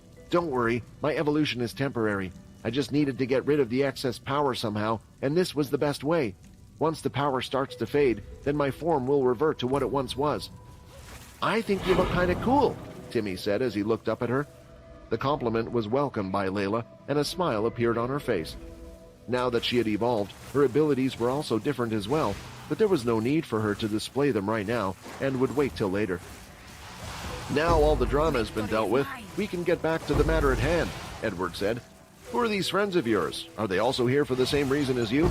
Wait, Timmy said. You mean you don't know who they are either, Edward? I was sure you would have known them since everyone here seems so familiar with each other. This was going to be a hard one for Quinn to explain, and he didn't know where to start without having the two of them go into a panic. Especially since Quinn didn't even know who this little vampire who traveled with his friends was. If you wait a couple more minutes, then it might be easier for you to explain, Logan said. For a second, Quinn was confused, but after a couple of minutes had passed, the scent of everyone there had come into their noses, and he finally understood. It looked like Edward was still getting surprises here and there, and many were still to come. Outside of the 10th castle, between the inner castle area and the normal living area, a few black blurs could be seen in the night sky passing by. It was a brief flicker, and if one wasn't paying attention, they would have never seen it. This was indeed the case for the guards that were stationed at the 10th inner castle living areas, because they were half asleep while on the job. These blurs were a pair of vampires who had been stationed at the 10th castle. Once they were far enough away from the 10th castle, they continued to travel until they had reached their castle, reporting back about their findings. They were inside a throne room, and sitting there was one of the leaders with 2 men by his side. Sir, based on all the information gathered, the students have successfully returned to each of their families, the vampire reported. However, there was one anomaly, and that is to do with the 10th castle you stationed us at. All of the people inside and outside of the inner circle have been accounted for beforehand, and when we checked it with the files, there seems to be an increase of 4 vampires. 4 vampires that aren't registered heading to the 10th castle, the leader said. The castle lights up, signaling the possible return of the 10th. The Punisher child with the prisoner was last seen heading towards the 10th castle, and now 4 new vampires are seen entering as well. Looks like soon there might be a big clash heading our way. Episode 450. Pick a Side. When the perfume scent faded, a new scent began to penetrate Timmy's nose. When this happened, he was standing close next to Vorden and the others. Then something odd began to take control of his body. His impulses, his eyes instantly began to glow crimson on instinct, and he had no idea what was going on. For some reason, his gaze was drawn to Vorden, who was standing next to him. His fangs began to naturally expand in size, and he could hear blood pouring through Vorden's veins. If he concentrated hard enough, the flow of them through his skin may stop. That neck, Timmy thought. Before he knew it, Timmy had already left his position and was pouncing towards Vorden.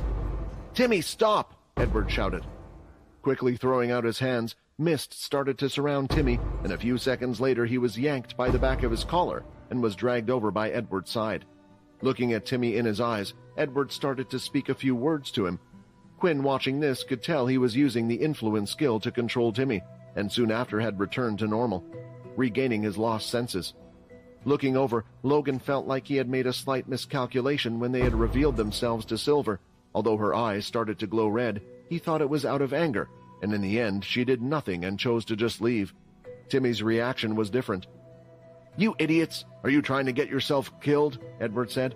"I don't know how you managed to cover your scent, but some of these vampires have never smelt or seen a direct human in their life before. They haven't gone through resistance training. It's only natural for the young ones to act like this." Hearing Edward's words, the others started to think about what would have happened if Xander had managed to get a hit on Vorden and allowed his blood to be split. Would they have all pounced on him like Timmy? With the current situation being the way it was only best for Quinn to tell Edward about everything. If he wanted his help, and they were to make a plan, then he would need to know the whole picture of just what was going on. The group headed off to the dining room where they could have a proper discussion of what had happened so far. Quinn asked if it was okay for Timmy to know about this, and Edward said he trusted him, so Quinn did as well. When they arrived, they sat down at the dining table, and there were only 2 people that weren't present, Layla and Sia. The 2 of them had chosen to enter one of the empty bedrooms next to the dining area. When Sia was to wake up, Layla would explain everything to her as best as possible, and the others could catch her up on everything that was said as soon as possible. All of the bedrooms inside the castle were luxurious, and the bed itself was extremely soft, including the pillows. Layla gently laid Sia down on the bed before covering her with the quilt. Her strength was far greater in her current form than in her previous one, so it was easy for her to carry Sia in her arms on her own. Sitting on the edge of the bed, she looked at Sia's puffy eyes, which were swollen from the crying. "Sia, you are strong. You can get through this. You helped me at one point, so I will help you," Layla said. After a few seconds, though, Sia's eyes started to open again. The first person she could see was Layla, but she wasn't shocked or angry and was in more control than before. She looked around and could see they were in a dark room that looked to be unused. "Where are we?" Sia asked. "Don't you remember? We are still in that castle," Layla replied. "Don't worry, it's just me and you here. Whatever question you ask, I promise I will answer them." Sia was still a bit groggy after all. She had just woken up, but this was an important time for her, so she got her hands and started slapping the side of her cheeks repeatedly to wake up. "I'm ready. Please, Layla, don't hide anything from me and tell me who I am and what happened," she asked. "Of course, but it's a bit of a wild one, and before I tell you who you are, I should first tell you everything about me, because I and you are closer than you think," Layla replied. Back in the dining room, the others began to tell Edward and Timmy their story. They began with the lab and progressed to when the group was divided. Vorden and Logan went first, explaining all that had happened at school. This includes them asking Silver for help. "It looks like we might be able to get more people onto our side after all," Edward said. "Although she is saying she will follow the rules always, it looks like she was looking for hope. Something more than just you guys, no offense. If we can show that there is a chance to save her brother, then there is a good chance she will help us." "Wait, Sir Edward, you aren't thinking of helping these guys save Fex," said Timmy. "They already hate the 10th family. This would cause the family to be affected even more. Why would you go so far? Who even are these people?" And now it was Quinn's turn to explain what he had gone through. Instead of starting from the lab that they appeared in, though, he started from the very beginning. This way Edward knew about everything. He explained when he had first gotten the system and even went through meeting Fex and Silver. Everything that had gotten them to this point where they were now. After explaining that, he carried on to talk to the others about what happened when he had attended the Direct Descendant classes and fought Vampire Knight Clark. He didn't go into any detail of the fights, though, and only explained what happened. Hearing the death of the students, Edward kept shaking his head in disbelief. In the story that was said, it was also revealed that Quinn was the new 10th leader of the castle. Hearing this, Timmy couldn't stop looking in Quinn's direction. He couldn't believe a new leader was selected, and he was sitting at a table opposite him. "You are stronger than I thought if you were able to defeat a vampire knight. Perhaps I underestimated your strength," Edward said. "As for your familiar, I have no clue. The best person to ask about that would have to be the first leader. From your description, it sounds like you have something called a bone claw, but as I said, I don't know much about it." What had interested Edward after learning everything, though, was the book that was used to turn Quinn into a vampire. When explaining how it worked and how it got him stronger, hearing this, he was sure of it. Vincent was the one who had created the book with his powers. The problem was to create something so great, powerful, and unique, there would have been a great cost. What cost that was exactly was what was worrying Edward. "I think there has been enough talking done for today. Before we can come up with a good plan, I think we should get to training straight away. I can then assess your powers that way," Edward explained. "Everyone on this table is free to join if they wish." "I'm afraid I will have to decline that offer," Logan replied. "Combat and skill-like training is not my forte. I have no basis to be improved upon like all of these here. Instead, I will spend my time trying to improve my own and possibly our equipment. There is still some research I would like to do." "Very well, feel free to use the research lab.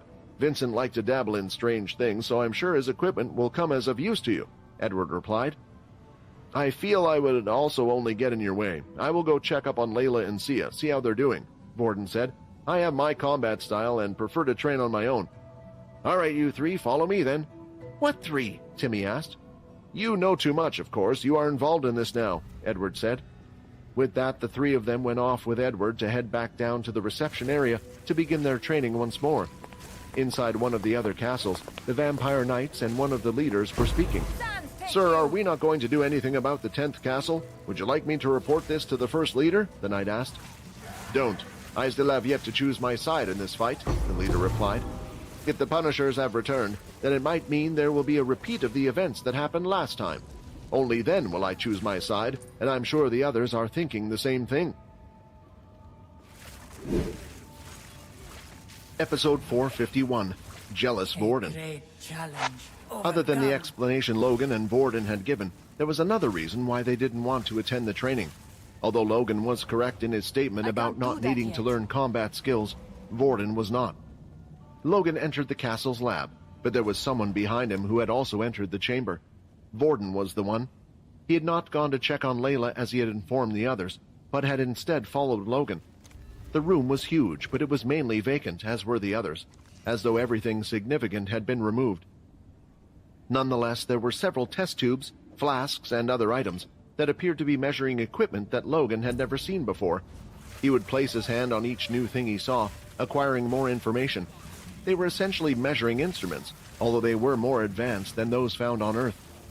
They were more accurate, gave more information, and allowed them to further test a broader range of things.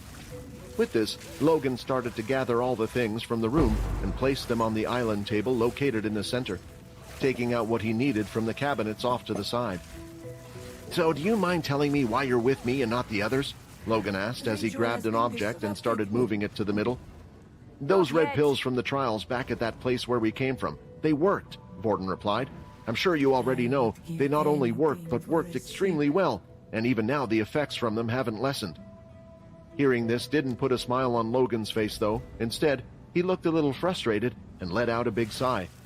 And you just had to go and consume every pill, didn't you? Well, at least I was able to gather some information before you did, and who knows, maybe we can go back to the lab at some point and grab some more. But that wasn't the question I asked. Why are you here? As always with Logan, he was pretty aware of people's intentions, perhaps because he never tried to read the emotion and always judged things on facts, and right now, it didn't make sense for Vorden to be with Logan, unless it was because he wanted something. Now that you know the red pills work, you're going to try and test that green liquid, right? Vorden asked. Well, if you're sure it's safe and it has to come down to it, I want you to test it on me. Although Vorden didn't say it, he had felt a little tense without his skills since arriving in the vampire realm. He had succeeded in getting by thanks to Quinn's gift of the two swords, but when battling against Xander, one of the vampire professors had intervened at the end and stopped his attack. According to the information that they had heard so far, it was just something called a vampire noble that stopped him with no trouble. It wasn't a vampire knight or a leader at all. While Vorden was busy fighting regular vampires, Quinn had already defeated a vampire knight. He couldn't imagine how much stronger Quinn had gotten within the short time frame.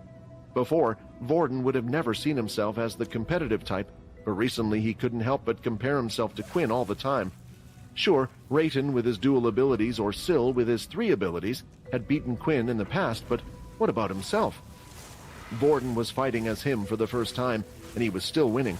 He wasn't sure when Quinn had passed him, but something inside him was urging him to do everything he could to catch up. Very well, Logan replied, as he took out the green liquid from his bag and placed it on the table. Once I've looked over this again and again, if I am at least 90% sure it will do no harm and improve your strength, only then will I allow you to consume it. Down at the reception area, Quinn, Timmy, and Peter were standing in front of Edward. Each of them before coming down had gone to the 10th dresser for a change of clothes. It wasn't that their clothes stood out, but at the same time, didn't completely fit with what vampires wore. They would get away with it so far because they were young. Because there was no uniform among the young vampires, other vampires would believe they were attempting something new. They were all dressed properly in simple black clothes now. Quinn also needed to change his clothes since his shirt was coming up and displaying his wrists and his trousers were showing his ankles. He had grown in height again after developing. The new garments appeared to be an exact fit. You're all starting to look like 10th vampires already. Edward said with his smile on his face. First, I want to give you all basic information about what I will each be teaching to each of you. First, of the white. As you should know, whites have an incredible healing factor. It is far stronger than that of any vampire, even if the vampire lords, and you should use this to your advantage. You can practically heal from any fatal wound. You might be hungry after, but that's not so much of a problem. However, there is one place you should always protect, and that is your head. If your head is crushed, detached from your body, or burnt, then you will never be able to heal again. On top of this, whites can make lesser whites. From what you have already told me, you had made 2 before, correct? I don't know your limit, but 2 is pretty rare. Most whites can only make 1 follower. What is good about this is if your follower or lesser white you created is killed, it will allow you to make another one. There is just a limit on how many you can create and use at the same time. Your moves are a bit rough when you attack, but you are strong. Because of this, what I mentioned earlier, I will be focusing on teaching you defensive martial arts. That will allow you to protect yourself. You should at least have a good defense. Edward then moved his head onto the one next to Peter, which was Timmy. He pulled out a book and handed it over. For you, Timmy, I know you currently do not have an ability, which is why I am making you an offer to learn my mist ability. I will personally guide you and help you with this, but I cannot always be there. This is an ability book that should teach you the basics. After, I can help you advance to the next levels and will teach you a few skills. Remember, though, I cannot force you. Once you learn this ability, then that means you will no longer be able to learn the abilities of the other families, even if they were to recruit you into their families. With the book held in his hands, Timmy's eyes started to sparkle. Sir Edward, I had already decided to never leave the 10th family. With this, I am forever in your debt. I can't believe you are giving me such a great book, and I will also personally be taught by a vampire knight. Hugging the book tightly and twisting his body side to side, everyone could see how happy Timmy was. Finally, Quinn, Edward whispered, his eyes fixed on him. I agree with Peter that we should prioritize defense. This is primarily because you are the vampire boss. It is important not just for yourself, but also for the future of the 10th generation. But I already have good defensive abilities, Quinn replied. If I can, I would like you to teach me or help me be more versatile with my attacks. Fex had only taught me the basic vampire martial arts. I think if I was to learn something more advanced and combine that with my ki, it would give me more attacking opportunities. Ki? Edward replied, confused, not sure what Quinn was referring to. Are you sure you have good defensive abilities? It didn't seem to be the case when we were fighting. That's because I didn't use my powers at the time, Quinn replied, as he activated his ability. The shadow from underneath his feet started to flicker slightly until eventually it had risen from the ground and was covering his back. Edward didn't know what to feel anymore. He'd been surprised too many times, and this boy was becoming more and more fascinating to him. If the fight had continued, he could have witnessed something quite different. So you're the so-called Punisher who has everyone in a state of panic, and also the 10th leader, Edward explained. I'm sure no one in the council expected this. The 10th leader returns along with the 14th castle's lost power. Okay, let's see how good or strong you are. I want you to fight me again, but this time, don't hold anything back. You will succeed. With Peter and Timmy standing off to the side, they carefully watched as they were about to witness 2 strong vampires confront each other on the battlefield. Episode 452, A New Skill. Despite Edward's warning to Quinn to take the fight seriously and employ all of his resources, he was never concerned that he might be seriously injured in this battle. There were 2 key reasons for this, the first of which was his unique ability. Most vampires and even creatures would assume he was indestructible, since he could convert his body into mist, as long as they didn't know how it operated. The second reason was that he couldn't feel scared when he looked at Quinn.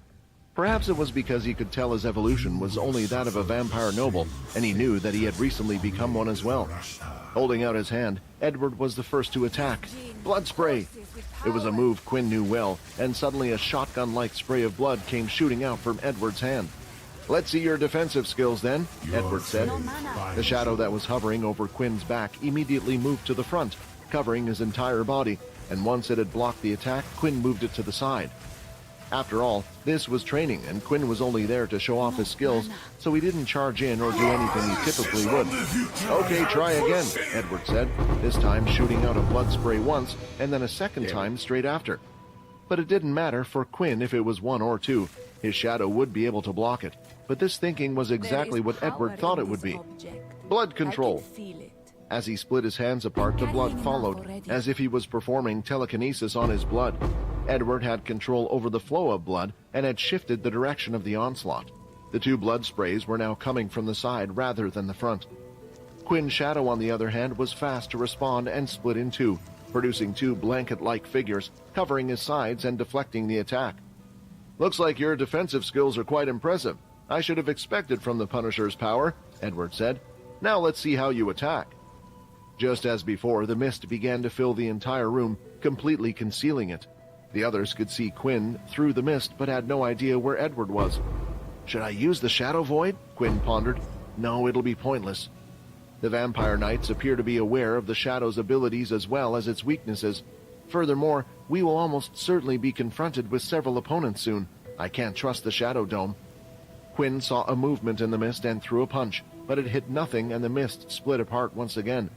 "A punch to the stomach," Edward said. Hearing the voice from behind, Quinn turned and threw out a kick, and all it did was move the mist about again. "Where is he?" "A kick to your back," Edward said again. "You would have been hit 2 times already by now. I know you would have had the Shadow to protect you, but the Shadow won't last forever. Quinn, I can see you have been human for most of your life now. You are relying far too much on your human senses: sight, hearing, touch. As a vampire, all our senses are far more heightened than that of others, and we also have new senses. When you faced Clark the Vampire Knight, or even went against Jin the Vampire Leader, could you not sense how dangerous they were? That wasn't in your head. That too is one of our senses. Right now, if you want to find where my true body is, you need to focus on that feeling." The voice was coming from all over, and Quinn tested and turned his head, trying to find out where the voice was coming from, but it was completely useless. Edward could see he still wasn't listening. "Fine." From the mist, Edward went in for the attack. As soon as his fingertips were felt on the back of Quinn's collar, Quinn decided to use the flash step directly behind him. A hand could be seen trying to touch where he was just seconds ago, but the rest of Edward's body was still invisible. "The flash step! What a skillful move!" The hand then suddenly disappeared, and once again fingers were felt on his collar, but Quinn wasn't fast enough to react as he was yanked down and thrown to the floor. "But it's a move that all Vampire Knights know. Perhaps it's impressive for those around your age, but others will simply match you with this skill, making it pointless to use and just a waste of stamina," Edward explained. The mist started to disappear again, and now Edward was seen on the other side of the room. "That's enough of that. Is that all the skills you have in your arsenal?" "No, there are still a few things I haven't tried yet," Quinn said. Quinn had a remarkable talent that he could employ from this wide distance. Twisting his hip, he sent out his leg like a whip, launching a roundhouse kick. "Blood Crescent Strike." Quinn sought to put as little ki into it as possible so as not to damage his power. Still, it was enough for Edward to see that this power was different. It was greater than a normal blood swipe. But as the attack moved forward, Edward continued to stand there, and when the attack hit his body, it had passed through him. Where the attack connected with his body mist could be seen as it went past, and it quickly disappeared after. "That ability is so strong," Quinn thought. There were a couple of things Quinn hadn't tried yet. He had his new Bloodshot talent and Hammer Blood Strike, but it felt like both of these would be useless against Edward, as all attacks should just pass through his mist-like body. Until he learned how to hit his real body, then there would be nothing. "You must try to find a way," Edward said. "Some of the vampire leader's abilities are far worse than mine." "Could I grab him with my shadow?" Quinn pondered. "It would slow down his abilities' usage. More than likely, Edward can control when his body changes into a mist-like state, but it couldn't constantly be like that, otherwise he wouldn't be able to fight or touch. He could only switch because of his impeccable timing. Also, humans aren't the only ones limited by MC cells, so were vampires, so if he could, he would need to use his ability as little as possible. You know, when I fought against Clark, I was trying to think of a way to increase my attack power. During that time, an idea came up in my head to try something new," Quinn said. "I was saving this for the vampire leaders. I'm sorry, but I need to test out if this works first." "I can take whatever you have for me," Edward said. Edward was on the floor a few seconds later, blood streaming from the top of his shoulder. He was drenched in sweat and staring up at Quinn, who stood over him. "I knew it, of course. You would have to be special to become the 10th leader. Not just anyone can become a family head." "Master, perhaps one day you will be able to achieve that silly dream of yours," Peter said, watching from the side. While Timmy was speechless at what he had just seen, he didn't even know how to describe it. With Quinn's abilities measured, Edward had asked Timmy to get some blood packs that were located in the castle. When returning, both Quinn and Edward were given them to speed up the healing process. Quinn wasn't hurt, but he had used some blood attack, and it was best to just get him back up to speed. While they were resting, Edward had asked Quinn about how he had come across the shadow ability in the first place, and Quinn replied truthfully. This answer seemed to disappoint him a bit, as if he was expecting something.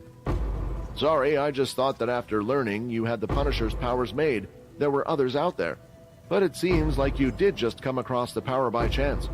Punishers were very loyal to their own and would do anything to protect each other, so I thought there was a good chance that others might come to help you, but I guess they are all dead," Edward explained. "All right, next on the training list will be the Whites. As for you two, though, I have a special task," Edward said. "When Timmy gave the blood banks, I remembered that there was something I forgot to do. While I'm busy training with Peter, I want you to go out around the inner castle area and deliver everyone their blood packs for this week." "What? Why me? And won't I get recognized?" Quinn asked. "I promise you that this is also part of your training as well. I wouldn't waste time when we only have a short time frame. The other families aren't allowed to enter the inner area without permission, and I know you are going to complain about the guards and how you guys were let in easily, but the other vampires will stay true to this rule. Now go out there and deliver some blood." "New quest received. Deliver blood to the tents, people." Episode 453, Race War. There was no yelling, weeping, shaking, or anything. As the two females stayed in the room together, all that could be heard was silence. Sia was trying hard to avoid eye contact, and Layla had no idea what was going through her head right now. She had just finished telling Sia everything about herself, as well as her. How she didn't know much about Sia's background, except that they both used to operate for the terrorist organization PURE. She then disclosed that Layla had broken away from the organization and was no longer a member of it. Hearing all of this, Sia didn't really know how to react.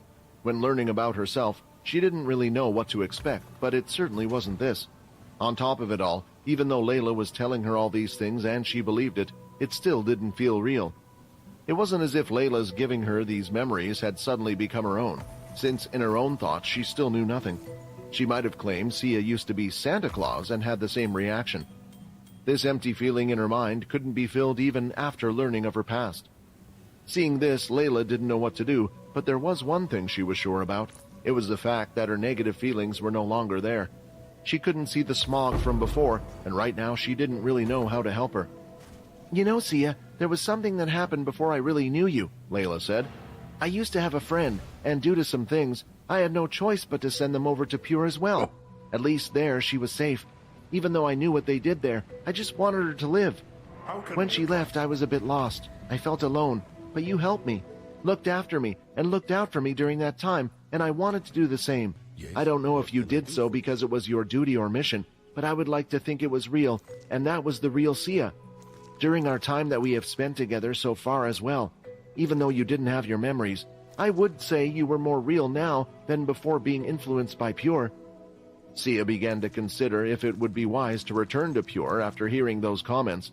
Layla, after all, only knew so much about herself and nothing about her parents, what school she attended, if any. Layla claimed that the sort of people Pure generally sought to recruit, especially at such a young age, had already lost everything. More often than not, they would have no family, relatives, or acquaintances, allowing the organization to remain entirely hidden. "Thank you for telling me everything," Sia finally responded. "I can tell you actually care for me. It's why I'm even here in the first place, but can't explain it. I know you want me to move on, make new memories, and try to forget about learning about my past, but it's like this empty hole in your mind. It feels like it needs to be filled. It's hard to explain. If you can, I would like it if you would help me get my memories back. Ask Quinn, ask the other vampires. It doesn't have to be now, I know you are busy, but please if you could do this for me." She started to think about it for a while. The main problem was if she was to have her memories returned, then quite possibly she would go back to Pure and report everything that happened so far. That was if she could even have her memories returned, which Layla still wasn't sure was a possibility. Seeing that Layla was taking a long time to respond, she could guess what the overlying problem of the whole thing was. It was trust, and there was one way she could gain their trust if nothing was to happen. "Even though I don't want to, there is one thing we can do if you don't trust me," Sia said. As long as I'm with you, I think it will be okay, but if you can return my memories, then go ahead and let Quinn turn me as well. That way you know I'm on your side, right?" Layla was against this idea almost instantly as she replied back. "No, you don't understand what we have gone through," she said as she thought back to what Peter had become. Her evolution wasn't so bad, but even she had her ups and downs. Every time Quinn turned someone, it was a bit of a gamble of what they would become. "On top of that, you will no longer have your ability. Your whole life could be changed with this." "What life?" Sia replied. "Right now I have no life. I've only been at the academy with no memories for a month, and here for around 2 to 3 weeks. The way I see it, even if I was a vampire, it would be just like I was born one. There's not much of a life to give up." Layla wanted to say more to persuade her to stop, but staring into her eyes, she saw the same determination and intensity she had back then. She had already made her decision. She didn't hesitate to make her idea. Perhaps she had been thinking about it for a while before she asked. "I will ask Quinn about it. Ultimately, it will be down to him anyway. I suggest you take some time to think about it, and if you want, you can go ahead and talk to the others, like Peter, who also used to be a human before all this." While the girls were busy having their discussion, both Logan and Vorden were busy in the research lab. Correction, Logan was busy away, while Vorden was sitting in the corner on a stool, spinning around a plastic tube in his fingers. He didn't know how long he had been doing it for, but knew it was a long time. "Any new information yet?" Vorden asked. "This is the 5th time you've asked me that already," Logan replied, as a single drop of the green blood landed in a circle petri dish. "This is why Peter was the perfect assistant. He would be there when I needed him, do as I asked and not ask too many questions." "Well?" Vorden replied, as he could see numbers running on one of the machines next to Logan he didn't quite understand. It took Logan a little longer since this wasn't his own lab, and he also needed to learn a little bit about how to use the newfound technology. Thankfully, due to his ability, he was able to learn things quicker than most. "You're right, though. I guess the 5th time's the charm for you? Anyway, I have found some interesting things. The DNA structure of the green blood, it seems to be a mixture of the beasts and..." "And what?" Vorden asked. "And humans, believe it or not." "You found all that out from blood?" "No, the machines have some previous information on them from before as well. I guess this is just a reminder to us all." "A reminder of what?" "A reminder of what the vampires really are. Although Quinn is our friend and is a vampire, more often than not we forget he was originally a human. So perhaps using him as a standard for all vampires is something we shouldn't do. Let me ask you, with all these vampires here, including the young ones and the ones at school, they all receive blood packs, correct?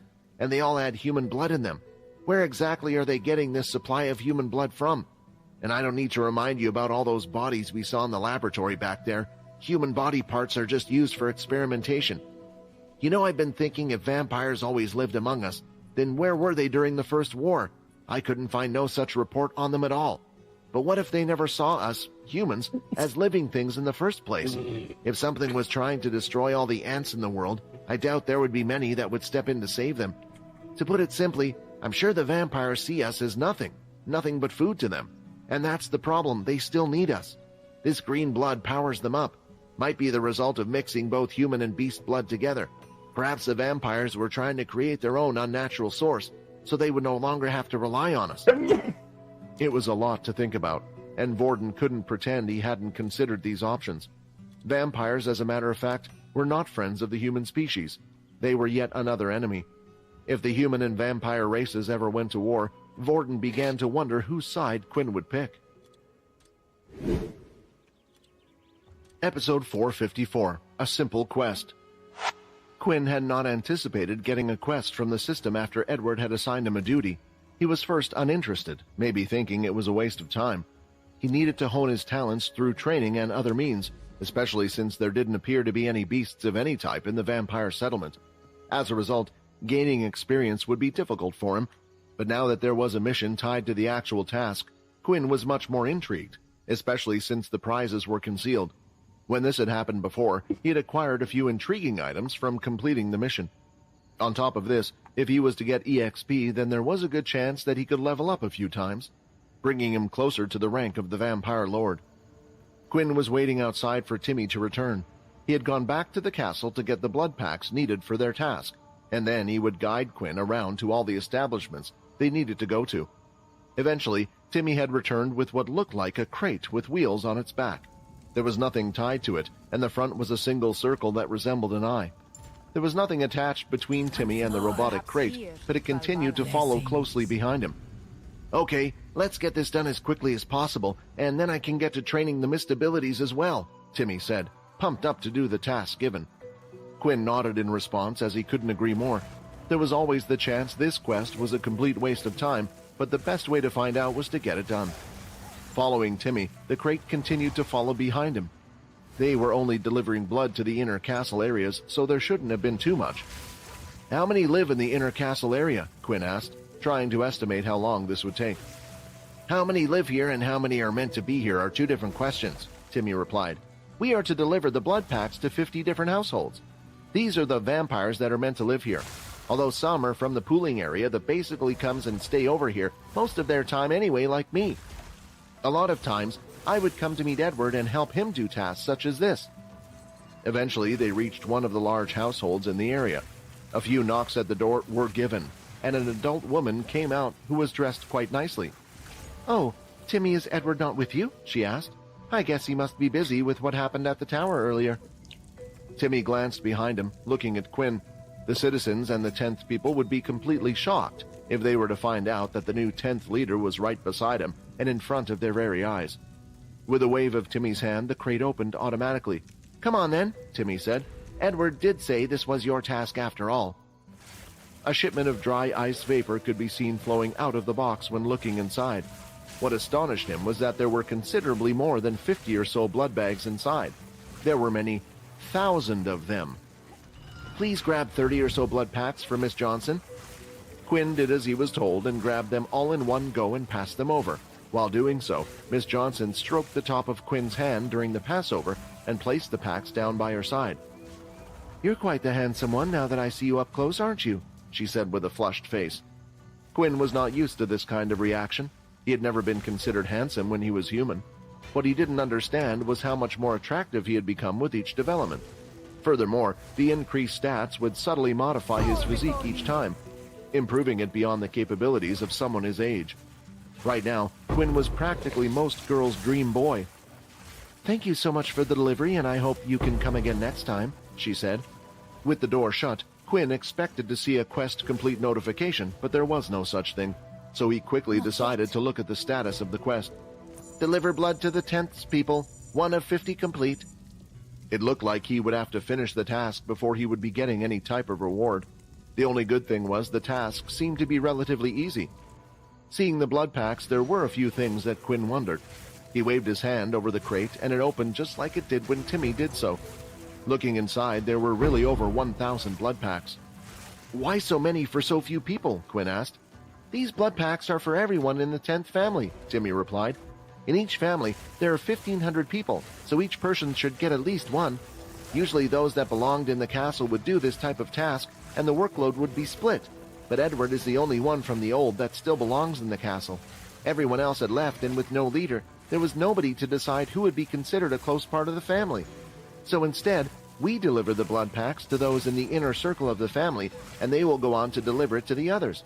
However, this does come with its problems. Some vampires come to Edward and say they never got their blood pack. The vampires could be lying just to get more, but usually you can tell a vampire that is starving and one who isn't. So, some of the vampires aren't delivering all their packs to the people, but you have no choice since there are only 2 of you doing this, but why?" Quinn asked. "You have to remember that the 10th family situation is different.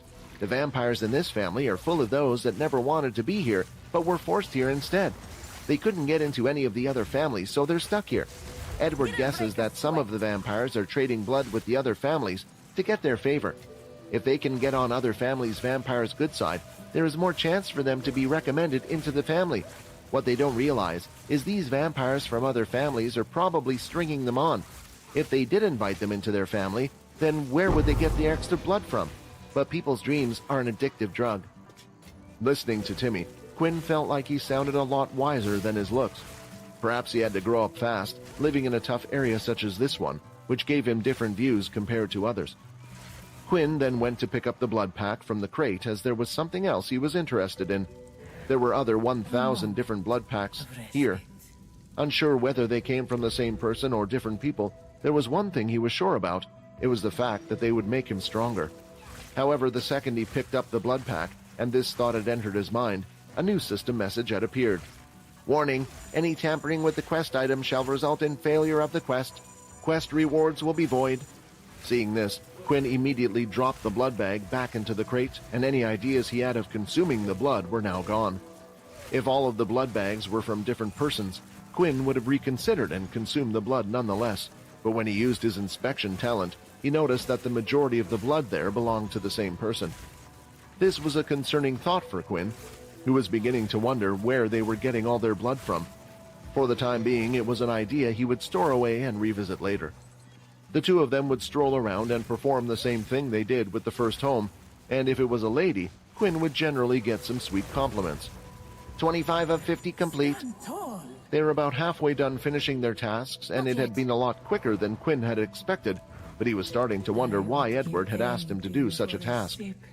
He has said it would somehow improve or help with his training, but so far, other than the quest, he saw no benefits of doing such a thing. They continued walking until they came to a more deteriorated neighborhood. It was still in the city center, but the buildings here were significantly poorer than the structures before. Not because of size or structure, but just because they hadn't been looked after. As soon as they had entered this area, Timmy was constantly looking around him as if he was paranoid. "I have to warn you," Timmy began, but was cut off abruptly when a young adult appeared in front of them. A few seconds later, and it looked as if they were surrounded by 10 vampires or so. "Is this what you wanted to warn me about?" Quinn asked. "Yes," Timmy replied. "More often than not, there are vampires that try to steal the crate of blood from us, and usually Edward deals with them." "Ha ha," one of the vampires in front of them began to giggle. "That's correct, and it appears that Edward isn't here today for whatever reason.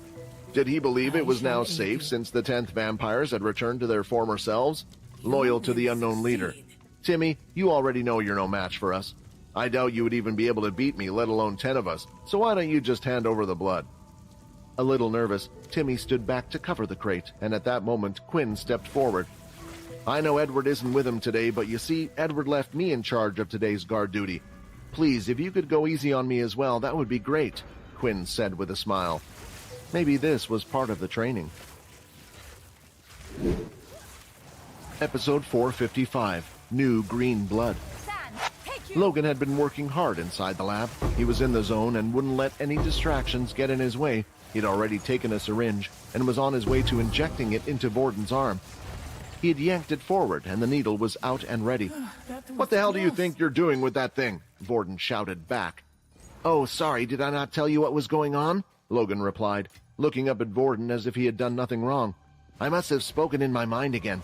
I broke down all the components that were used to create the green liquid, and although I think it will do you no harm, I'm afraid it might not have any effect on you at all. This was a special serum that seemed to be created to make vampires stronger and not humans." "Okay," Vorden said, pulling his head back while looking at the needle in Logan's hand. For some reason, it felt like he wasn't going to put it down anytime soon. "So why are you trying to get my blood?" "Because I know how to create the green liquid myself. If we use your blood as a basis, then maybe I can make something that will give you the same effect powering you. Just trust me, okay, and stop being a baby," Logan said, as he was already planting the syringe into the side of Vorden's arm. A small pinch was felt, and blood was rapidly extracted. Because hardly much blood was required, a little puncture would suffice. Logan needed to put Vorden's blood into one of the weird devices that would quickly provide Logan with the information he required. He'd then melt one of the crystals he'd brought with him. It was necessary to properly combine these two blood types in the proper proportions. Logan was constantly carrying beast crystals with him, owing to the powers his suits possessed. It required crystals for them to function, and they appeared to be in high demand right now. Logan placed a drop of blood onto a little white strip and fed it into the machine, which swallowed it. Rather than staring at the figures, Logan placed his palm on the machine to get better grasp of what it produced. However, that's when he noticed something strange. The machine had given him all the information he needed, which was great, but something else was happening as well. Why would it be doing that? Logan thought. "Stop the process right now," Logan said in a stern voice, commanding the machine, but it didn't listen and continued doing as it was doing. Logan felt a sick pang in his gut. Only once before in his life had a machine refused to perform what he asked, and that was back in the mountain cave. Logan wanted to release Go right now, but then he remembered what Quinn had said to him back then. "If I can't stop you, then I can at least find out what you are doing." Keeping his hand on the strange machine, Logan started to concentrate hard and find out just what it was doing. He noticed that it was trying to complete a task that was set up beforehand, one that he hadn't ordered. Trying to stop the process didn't work. Now he needed to find out what it was trying to do. Eventually, while navigating through parts of the system he could control and understand, he found the answer he was looking for. It looked like not just this machine, but all the machines in the room were linked to someplace else. Everything that was and had been done by Logan, the information was now being sent to someplace else. What for, why, or where, he didn't know, and he couldn't find out. The system had finished passing on the information, and there was nothing Logan could do. As he lifted his hand off the machine, he slowly walked back over to the middle island. "Is everything okay?" Vorden asked as he could see a difference on Logan's face. "I can't tell him his blood information was passed on by some machine to somewhere else. He'll start to ask me questions that I don't even know the answer to. Besides, what can someone even do with his blood information? More so than likely it's nothing to worry about, so I shouldn't worry him about it either." "Don't worry, this might take a little longer than I thought," Logan replied. Logan continued to work, but he no longer required the machines because he already had all of the information he needed. He melted the crystal and returned to Vorden to take more blood, this time from his veins, since he needed more this time. The next stage was to combine the melted beast core with Vorden's blood. He had to ensure that the correct ratio was added at the correct moment, while constantly mixing. The temperature needs to be high enough to keep the crystal molten and not harden. The green liquid could only exist at the proper temperature if the two were entirely blended. Logan's focus was palpable. Vorden chose not to say anything and waited for many minutes. Logan ultimately piled all of his tools onto his desk. A green liquid comparable to the previous one was revealed within a thick tube. "It was a success," Logan said, with a smile, and Vorden jumped from his seat ready to try it. Meanwhile, the data Logan had uploaded to the machines was being transmitted to a specific lab, but it wasn't just any lab, because it was the same one found in the highlands where the others had come from. In a separate room hidden away next to the lab, a process had started. There was a large, round glass container filled with a strange, light blue liquid. "New blood sample has been found. Initiating creation process." Inside the container, a strange liquid was shot into it, but it had quickly formed into a solid fusing with the liquid around it. "Process has started." The souled object started to change into what looked like a baby, but the baby was quickly aging as it grew in size and formed into a young boy. Slowly, the young boy's eyes started to open, and they were blue. A few moments later, and more changes were made as the boy started to grow, and blonde hair could be seen, which grew to the point where it had reached his shoulders. Inside the container, the object looked almost human, alive, but it certainly wasn't human. For on its arms and around the edges of its faces, scales could be seen forming. Its round eyes were starting to narrow out, and eventually a single spike could be seen, growing out from the boy's back. "The operation was a success. Initiating trial phase." The weird boy-like appeared to have stopped growing. He appeared to be approximately 16 or 17 years old, but because the procedure was so quick, no one had any idea what was going on or what was occurring. Before it could even be aware of its surroundings, the top of the container had opened up, and a strange metal claw had come down and grabbed him. A few seconds later, and the boy was being transported to an unknown location. The boy attempted to break away from the claw's grasp, but it was too difficult, and he still felt extremely weak. He couldn't see where he was since he was traveling too quickly, and soon the claw let go of him, dumping him. The next thing he knew, he was in a small white room with a strange-looking robot standing in front of him. "Welcome. Please state your name and family number, and soon the trial will begin," the robot said. Episode 456, Quest Complete. Quinn exuded confidence as he surveyed the vampires around him. Perhaps it was because he sensed that they were all normal vampires, and none of them belonged to the noble class. The same instinct that would normally advise him to escape was not there here. He had felt terror when confronted by vampires, such as Jin, Clark, and Edward, but none of it was sensed here, even though he was outnumbered. Timmy, who was standing next to him, was less certain. He had witnessed Quinn training with Edward and had managed to harm Edward, but only because he had done some strange move that needed the shadow talent. The trouble was, out in the open like this, Quinn wasn't going to battle with the shadow, not unless he intended to tell every vampire that the Punisher was safe and sound at the 10th palace. Little did they know that all of the vampire leaders already knew of such a thing, but could do nothing about it. Seeing an unknown vampire's cocky face, and a young one at that, rubbed the other adults the wrong way. "Don't kill him," the vampire in charge of the gang said. The leader was the one who stood at the front and had mohawk-like hair. "We don't want to get in trouble for killing someone part of the same family. Edward will then come after us, but make sure he remembers not to cross us again." The vampires started to charge in, and both Timmy as well as Quinn prepared themselves. Timmy was right. During this fight, Quinn wouldn't be using his shadow ability. However, he would be using everything else. When he saw two vampires charging in front of him, Quinn shot out 2 blood swipes from his hand, combining them with some ki. When the vampires saw this, they answered with their own. But they were in for a nice surprise when the 2 lines of auras collided. Quinn broke theirs in an instant and went ahead. It was unexpected, and the vampires ended up being hit by the powerful blow, taking them out of the fight. But it didn't distract the others from their goal. The others had already reached Quinn's position and started striking at him. Still, they were too slow. Each blow was avoided, and not even a single scratch was placed on him. Finally, using the flash step, he was able to reposition himself behind them. He quickly grabbed onto 2 of the vampires' heads while kicking another 2 away. "Active skill, activate!" Using the gauntlet's power, they started to light up, and a few seconds later a blue shock of lightning had come out of his gloves, stunning them and causing them to pass out. The power of the attack was stronger than before, and there was a reason for that. Reading the description carefully again, it said that if there was another power source, then the cooldown time as well as the power of the active skill would be altered. Right now, he was testing out a theory of his. What would happen if he was to infuse his ki with the active skill? This was the result of said action. It was able to knock out regular vampires. Timmy was in the middle of his confrontation and was busy fighting with the vampires one-on-one. What this meant, though, was that the crate was left unprotected. Grabbing the crate from behind, a vampire was ready to push it away. "Keep going, I'll keep this one distracted," the leader shouted. After witnessing Quinn's display of skills, he never thought he could beat him now, but that wasn't a problem. Vampires didn't usually kill each other, especially those from the same family, so he wasn't scared. He was counting on his friends to get just far enough so that they could hide the blood stash for later.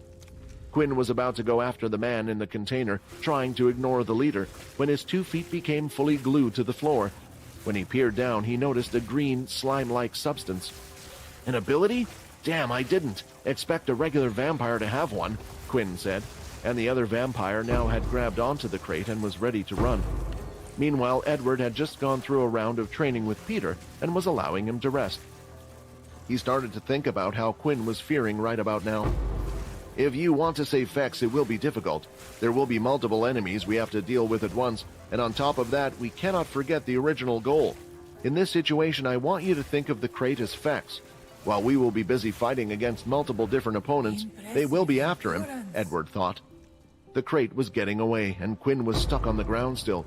The goo didn't seem to be wearing off. Perhaps if he was calm, he could have figured a way out of the situation, but with the blood being stolen, he could see his quest reward fading away with it. "No, get back here!" Quinn shouted. The vampire had moved the container only a few meters away and was smiling broadly. A few seconds later, though, a dark black shadow appeared directly by his side. Then a gigantic bony claw-like hand appeared from the shadows, and the container abruptly came to a halt. When the vampire looked down, he discovered that his arm was no longer attached to his hands. His 2 hands, which were still clutching onto the container, had been severed. The creature's entire body could now be seen moving out of the darkness, and Quinn recognized it right once, even though he had only seen it a few times before. The bone claw was the culprit. It looked at the vampire in front of him, who appeared to be in shock at what had just occurred. It raised its hand in the air, ready to strike. "Stop!" Quinn shouted, and the bone claw's hand stayed still in place. "This is not what I want!" The bone claw turned to face Quinn and stared at him for a while. Then he returned his gaze to the vampire, who didn't appear to be dangerous at all. When such things happened to humans, they typically had 2 reactions. One might say, "I'm sorry," and all they wanted to do was exit the situation. The second option is to curse the person who did this and fight to the death. It was the first option for this vampire, and the bone claw began to slowly transform into mist, returning to Quinn. Looking back at the person he needed to deal with, he could see that the leader, including the other vampires, had already run away. With the fight over, Quinn had received something after all from this fight. With 6 vampires defeated, he had gained a 100 EXP each from beating them. 600 EXP received. Congratulations, you are now level 24. 1 free stat point gained. 200 of 1600 EXP.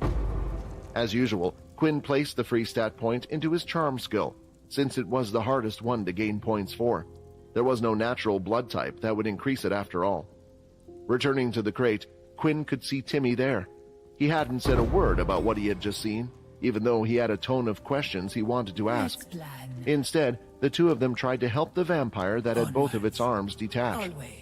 Timmy gave Quinn blood from one of the blood bags, as Quinn held both hands on top of the scorched section. Quinn was concerned that doing so would result in his failing the mission, but since Timmy did everything, nothing occurred and the adventure continued as usual. Perhaps it was because, in the end, the vampire they were treating would have gotten a pack of blood eventually anyway. While waiting for his hands to heal, Quinn started to ask the vampire some questions. He was thankful and hadn't said anything so far while they were both helping him out. "Why did you try to take the blood?" Quinn asked. "Don't you already know? We were planning to give it to the first family. One of the nobles promised us if we gave them enough blood they would recommend us for a transfer," the vampire replied. "After everything Edward has done for you all, you know he will look after everyone here," Timmy complained. "You know there is no future in the 10th, the vampire said back. "What's the point of being here? We get mocked every day by the others, and there is no chance for us to learn a new ability. What else are we meant to do? I hate the fact that my family was born in the 10th. The three of them remained silent, and once the vampire's hands were healed, both Timmy and Quinn thought it was best to let him go. They wouldn't be trying to grab the crate any time soon anyway. Have things gotten this bad? The system thought. Was it the right thing to do, to leave all these people to suffer like this because of my selfish desires? The two of them continued the task of delivering the blood, and there were no more incidents like the last one. Finally, they had reached the last household, and Quinn was happy to deliver the last set of blood packs. As the vampire shut the door, the sweet dinging sound was heard in his head, and the system messages started to appear. "Congratulations, you have completed the quest. Instant level up reward received. Level 25. Quinn believed it was worthwhile to take on this mission based on the first prize. It wasn't difficult or time-consuming, and he had gained 2 levels as a result.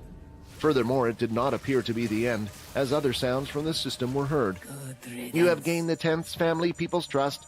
100 reputation points have been received. A new title has been given. Edward's little helper." What the hell does this all mean? Quinn thought. Episode 457, Title Effects. "Block!" Edward yelled as he shook his fists in rapid succession. They flew out one after the other towards Peter. Edward's attacks were all targeted in the same direction, Peter's head. The first 2 were deflected, and Edward was impressed by the speed he had witnessed so far in this. Knowing full well that Peter was a product of Quinn, it was an expected result. It just verified in his belief that Quinn's speed was impressive for someone who had only recently become a vampire noble. However, after blocking the first 2 assaults, the third one slipped through and struck Peter on the top of his head. It threw back his head, and with it, his entire body before he collapsed on the floor. "I'm no slower than him, so why can he keep hitting me like that?" Peter said. "He's not even using his mist skills." But it wasn't because of his speed or strength. Precision, expertise, and the use of footwork were required. Given how old Edward appeared, there was no telling how long he had been battling, and it may have been longer than Peter suspected, because vampires of a certain level could select their appearance. "Peter, I can tell you are different from the others just based on our short fighting sessions," Edward said. "Unlike Quinn or your other friends, you grew up most of your life trying to run away rather than fighting. Yes, I can tell you are different now, but you can't just all of a sudden naturally gain a fighting sense or make up for it with experience. The issue is that we don't have enough time to adequately teach you. Years, not days, are required to build a strong fighting core. Instead, we're attempting to devise the finest ideal solution for you depending on your abilities. Remember what I stated earlier. The most essential thing is to keep your head protected. Whatever it takes, it's all right if you are hit in a different location. Set aside your innate impulses. Consider your entire body to be a meat shield to be used." It was a strange concept for Peter to get his head around. Of course, he would naturally try to protect his vital points other than his head. If a blow was coming toward this stomach, he would scrunch up and try to block the hit. The only plus side was he felt no pain when these attacks hit. But there were more reasons than this as to why it was difficult for him.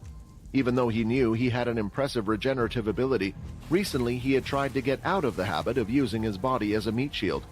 In his head, the more he got hurt, it just meant he would have to consume human meat quicker. So he tried his best to get better at fighting, for it to never have to come to this outcome. But as Edward was saying, he was trying to not teach him how to fight, but the best chance for survival. "Okay, come on, let's try again," Peter said as he lifted himself off the ground. The two continued to train with Peter, trying to train out his instincts and urges.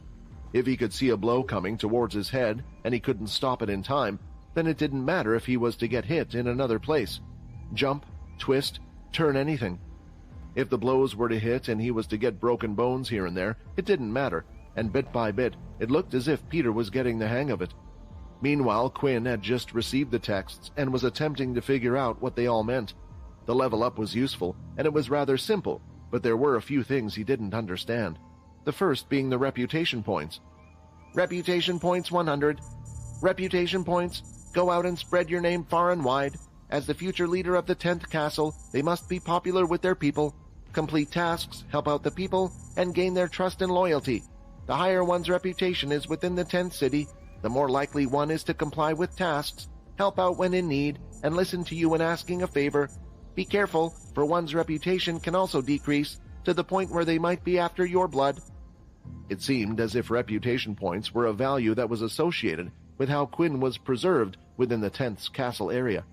Judging by what the text had said, it was something only related to vampire leaders, and it looked like it would only be considered a factor when dealing with those within the 10th family themselves. If you did ever choose to become the leader of this place, I think this will become quite important, the system said. Think about it. One would be able to order their people to search for beast crystals, gather credits, happy to pay taxes to their leader as long as they thought he was a great person. But Quinn had no desire to become the leader of the 10th family, nor stay here, so he thought it was pretty useless for him. As for the next system notification, it was something known as a title, but as Quinn reread the title, something about it seemed to rub him the wrong way. Edward's Little Helper. If he could decline to have a title, this would be one of them. It wasn't menacing, it wasn't fitting, and it kind of made him feel a little useless. A title can be switched at any point in time. Titles will often give users additional stats or affect a user depending on what title that would be. Total amount of titles currently, 1. Would you like to attach the title of Edward's Little Helper? Edward's Little Helper. Title effect. When completing quests assigned by Edward, the user will gain an additional 10% of EXP. The effect of the title didn't seem completely useless, and just to see what type of thing would happen, Quinn decided to equip it for now. He could always take it off and change it in the future anyway, so it didn't seem to matter too much. What this title did do, though, was open up avenues for new things to be explored. Maybe in the future he would obtain a title that was more helpful for him in combat. As for what the requirements were to get certain titles, Quinn had no idea. However, he knew from now on, any quest that was given to him that had an unknown reward, he would most likely take and try to do. It seemed like he always got interesting things from completing such quests. "Hey, are you okay? You've been standing still for a while now," Timmy asked. At first he didn't want to interrupt. After seeing everything, he was a little scared of Quinn, especially seeing that familiar that he controlled. Quinn had been standing still for some time now, and Timmy just had to ask. "Yeah, I'm okay. Sorry to keep you waiting. Are we all done now?" Quinn asked. "Yep, let's head back to the tower and join the others," Timmy replied. While Quinn and Timmy started to head back to the tower, Peter and Edward were taking a little break from training. Peter had been continuously hurt and healing a little too much. He had mentioned he was starting to get hungry. This wasn't unexpected, and the castle had what Peter needed to regain his strength. After all, Peter wasn't the only undead creature in the vampire world. If he didn't have the food required for such a task, Edward would have never even tried training in the first place. As Edward made his way to a special storage room, he came back out with a small box in his hand. Returning to Peter, he handed over the box to him, and Peter didn't have to ask, as he could guess what was in the box. At first, Peter was a little afraid of opening the box at what he was about to see. He had eaten human flesh many times before, but usually it would be when he was starving. He wasn't starving now and only hungry, so his mind was still all there, and it just felt a little different. Eventually, Peter gave in, though, knowing that Edward and the others were just there to help, and there was the chance he could hurt a human close to him if he didn't consume the food now, and the last thing he wanted to do was hurt his friends. When the box opened, what seemed to be minced flesh could be seen within. It had no resemblance to any human or item. Peter could feel his body being attracted to the meat as he lifted it up, and before he realized it, he was munching on it. Knowing that his body hadn't rejected such a thing, he knew exactly what it was. While watching Peter rest, suddenly a message was heard in Edward's head.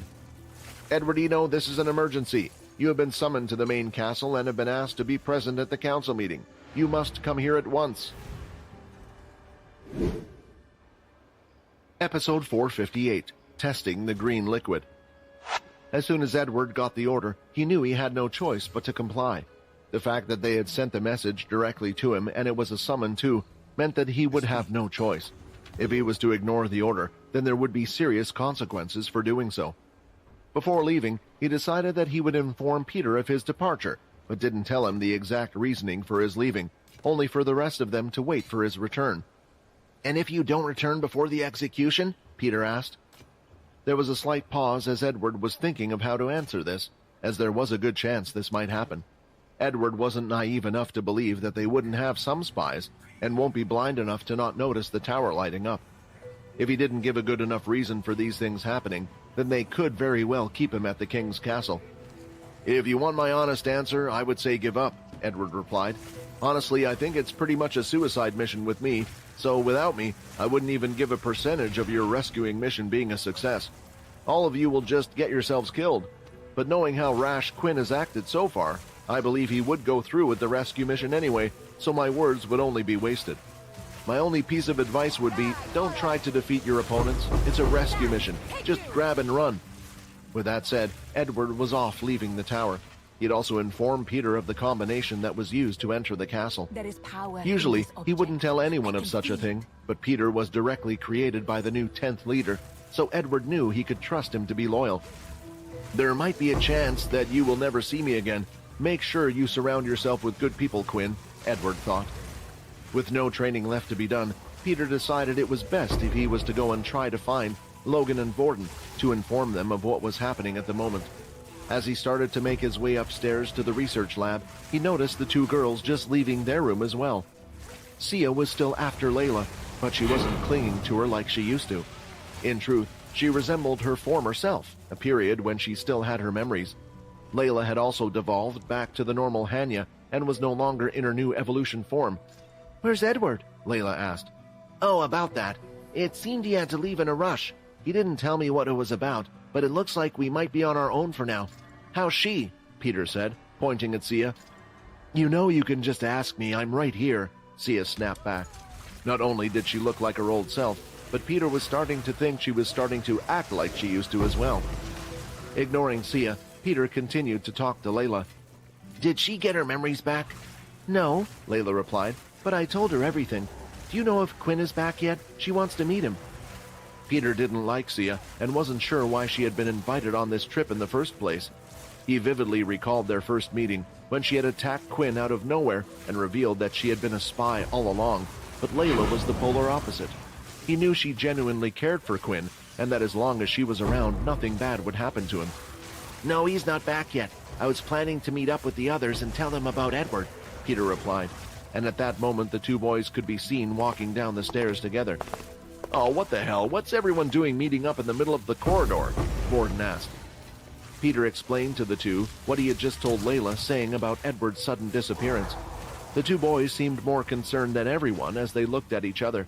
They knew something was up for a vampire knight that was so adamant about helping them to suddenly go like that, but right now the safest place seemed to be in the 10th area. As for what Logan and Borden were doing, they were planning to go to the outside garden, which was an open field located behind the castle. It was a large area with not many obstacles to get in the way. They planned to put the green liquid Logan had just made to the test. Logan had already created it once, so all he needed to do was obtain more of Borden's blood, which would be very simple. Logan still had some beast crystals on himself, although he didn't want to use them all, as he needed them for his suit powers after all. He would be a part of this rescue mission as well. They intended to put its strength to the test on Vorden, and what better location to do it than outside. The castle's interior was a bit fancy for their taste. Yes, there were wide places, but it was quite dark, making it difficult for Logan and Vorden to see. They weren't vampires like the rest of them. None of the lights in the castle functioned, making it difficult for them to find their way around. In the other rooms that had a light source, there were numerous decorations and other objects that they didn't want to destroy, so they decided to go outdoors. After hearing what they were planning to do, the others were interested in this as well. If the green liquid was successful with Vorden, then maybe they could all use some, especially since both Peter and Layla were subclasses. Outside on the open field with the moonlight shining, they could now see better. The others were stood off to the side quite far away. "What the hell? I'm not going to turn into some kind of monster or anything," said Vorden. "Why are you all so far away?" "I mean, you never know, right? It's green after all," Layla replied. "Maybe you'll turn into some green radioactive monster where all the clothes would rip off, apart from the shorts." "Oh, it sounds like you're looking forward to that a little bit, Layla," Sia replied, making her face go red. Logan had also handed the syringe to Vorden before walking away. Seeing everyone turn away from him and stare at him made him even more nervous. "Hey, are you sure this won't do anything strange to me?" Vorden asked. "As I said back in the laboratory, I am 99% sure you won't die," Logan replied. "Wait, did he just avoid the question?" said Vorden. "I asked if it would do something strange to me, not kill me." Still, Vorden trusted Logan. He had helped out so much on this trip so far, and on top of that, the red pills which came from the same lab had no side effects, so he doubted this green liquid would as well. "Here goes nothing," Vorden said, as he stabbed the green syringe into his right shoulder and started to push down, injecting the fluid into his body. All of the green liquid had been injected in, and Vorden threw the empty syringe onto the ground. A few minutes had passed, and they all waited patiently as Vorden continued to just stand there. "Well, anything?" Logan asked. "I'm kind of waiting for it to kick in, like a surge of power or something, similar to what I felt when taking the pills." The green liquid shouldn't have taken this long to have an effect. It looked like Logan was for once wrong, and the liquid was more complicated than he originally thought. It wasn't so simple or easy to create something that would boost the strength of humans. If he had found this out, it would have been a big discovery for the human race. Still, Vorden decided that he would try out some moves anyway. Even if he didn't have any strange sensation, it didn't mean it hadn't worked. Grabbing hold of his two swords, he was ready to try out some moves. He grabbed onto his white sword and then, bang! Right in front of the group's very eyes, only a few meters away from where Vorden was standing, a big dirt cloud had formed, and mud from the grassy field was chucked up everywhere. It was so sudden and fast, like a meteorite of some kind had fallen from the sky. "What happened? Vorden, are you okay?" Layla shouted. Eventually, the mud and dust had settled, and Vorden removed his arms that were covering the front of his face to block any incoming debris from the crash. As he did, his eyes widened, and his jaw was left wide open at what he could see. There was a tall, naked, older-looking teen boy standing immediately in front of him, but it wasn't just any teen boy, since it had scales going up its hands and face, but the primary characteristic of it was the single spike on its back.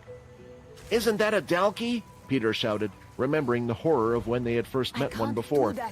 "Yeah, I think you're right," Layla replied, but as she looked at the two of them standing opposite each other, she noticed something else. "Hey, don't you think they look kind of similar?"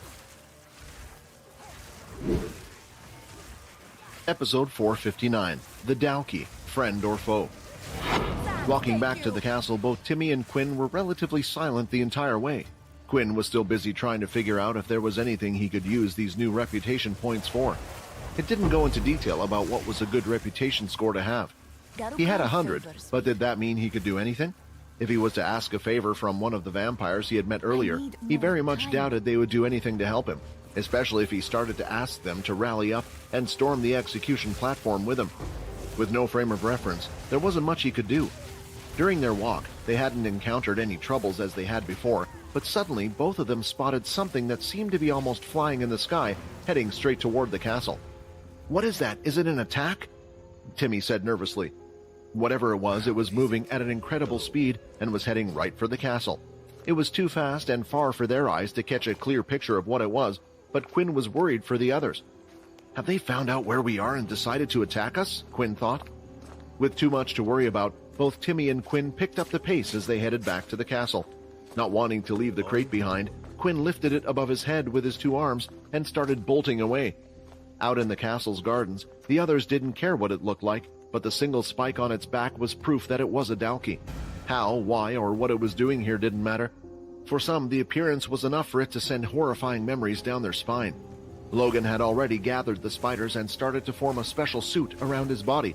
As for which type, he had chosen to go for defensive measures, creating a more blocky and large type suit.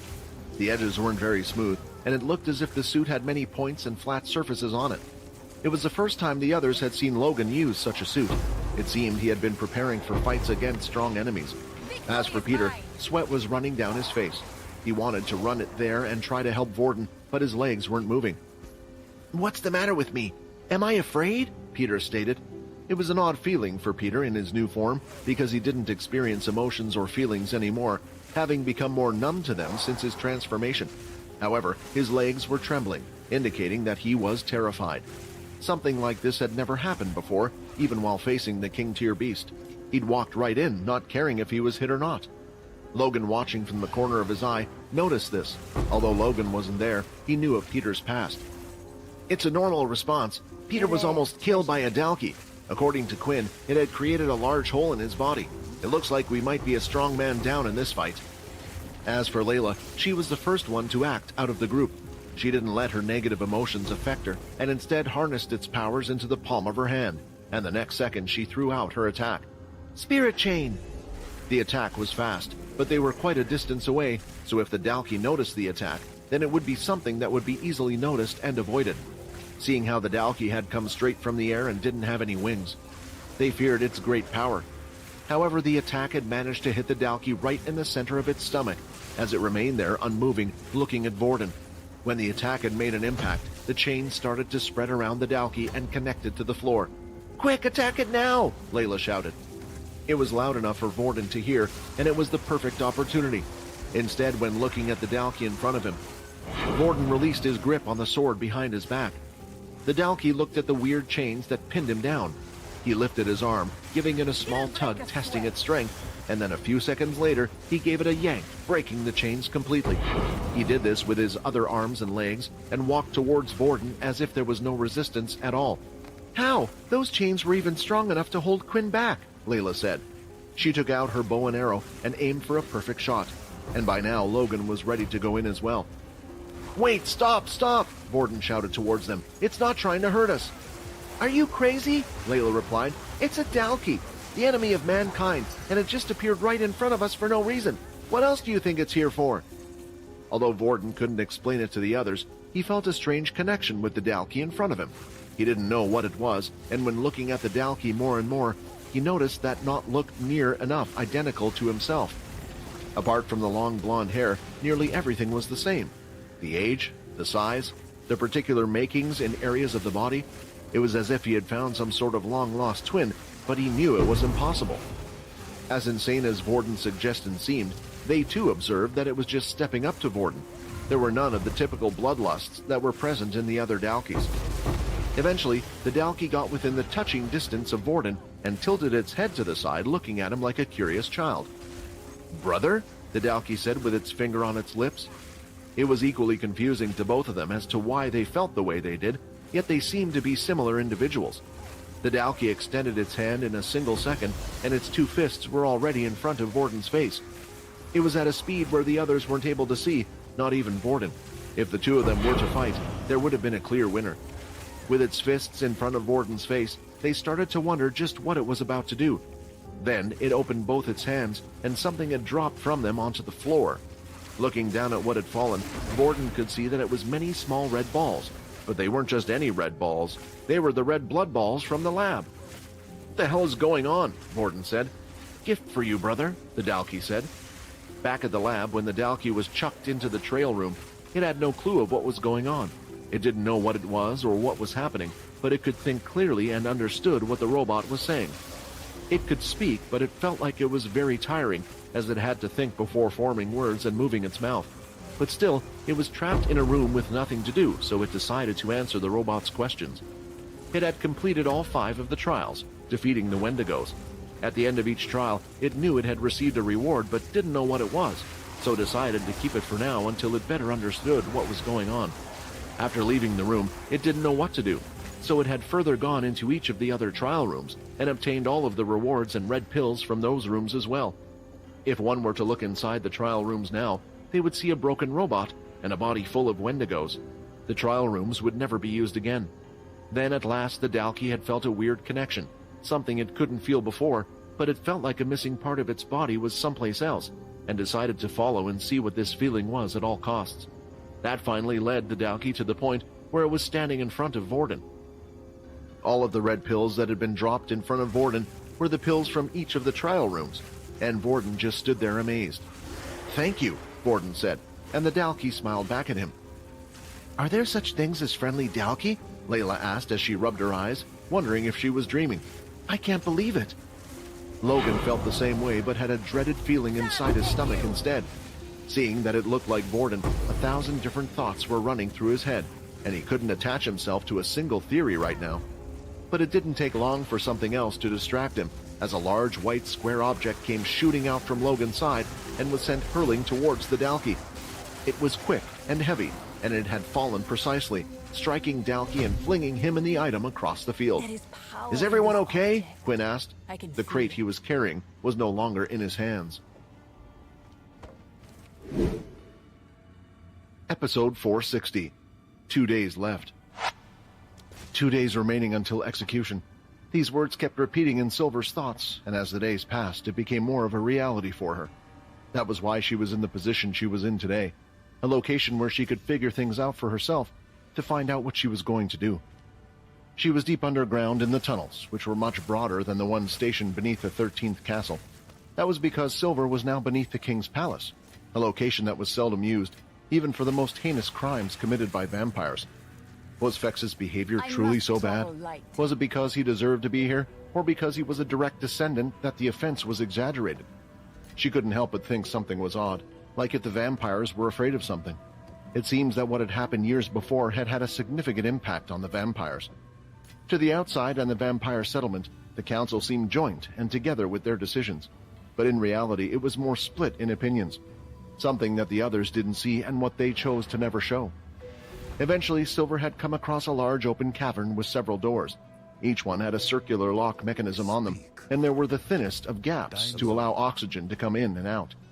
There were no gaps large enough, allowing one to see the outside clearly like the other cells. Standing in front of all of them were 2 guards, who would be wearing the 9th family uniform, the guards of the tunnels.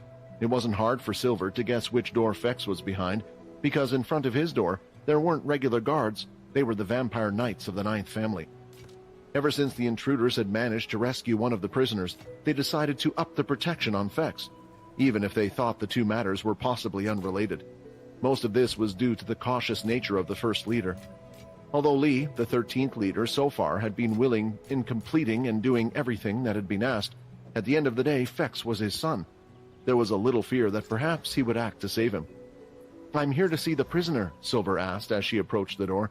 "I'm sorry, but even a vampire knight no longer has permission to see the prisoner," the guard replied. "We are under strict orders to not allow anyone to see him."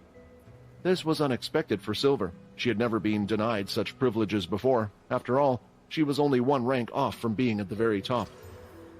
"It will be quick, and you can even come inside and monitor me if you wish. Do you think I would try to act now, with 2 vampire knights standing outside?" Silver asked. "You know it's not about that. We have been ordered, and we shall do as asked," the guard replied. Silver clenched her palm, unsure what to do.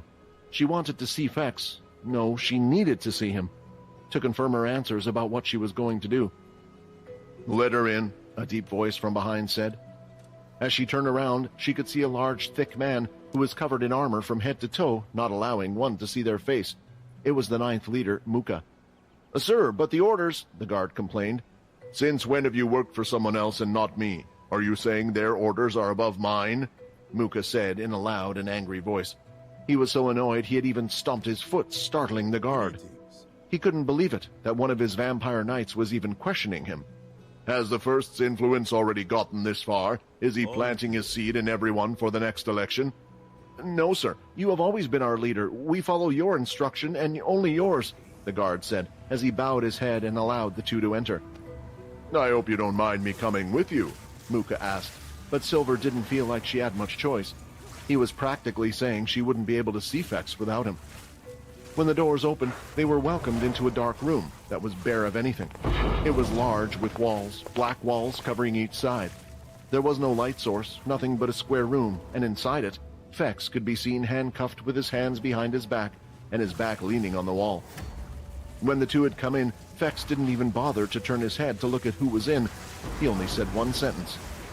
"I already told you I know nothing," Fex blurted out slowly, but his words sounded a bit messy and soft.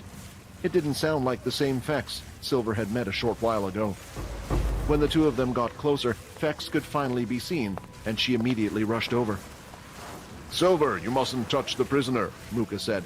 She stopped in her place a short distance away.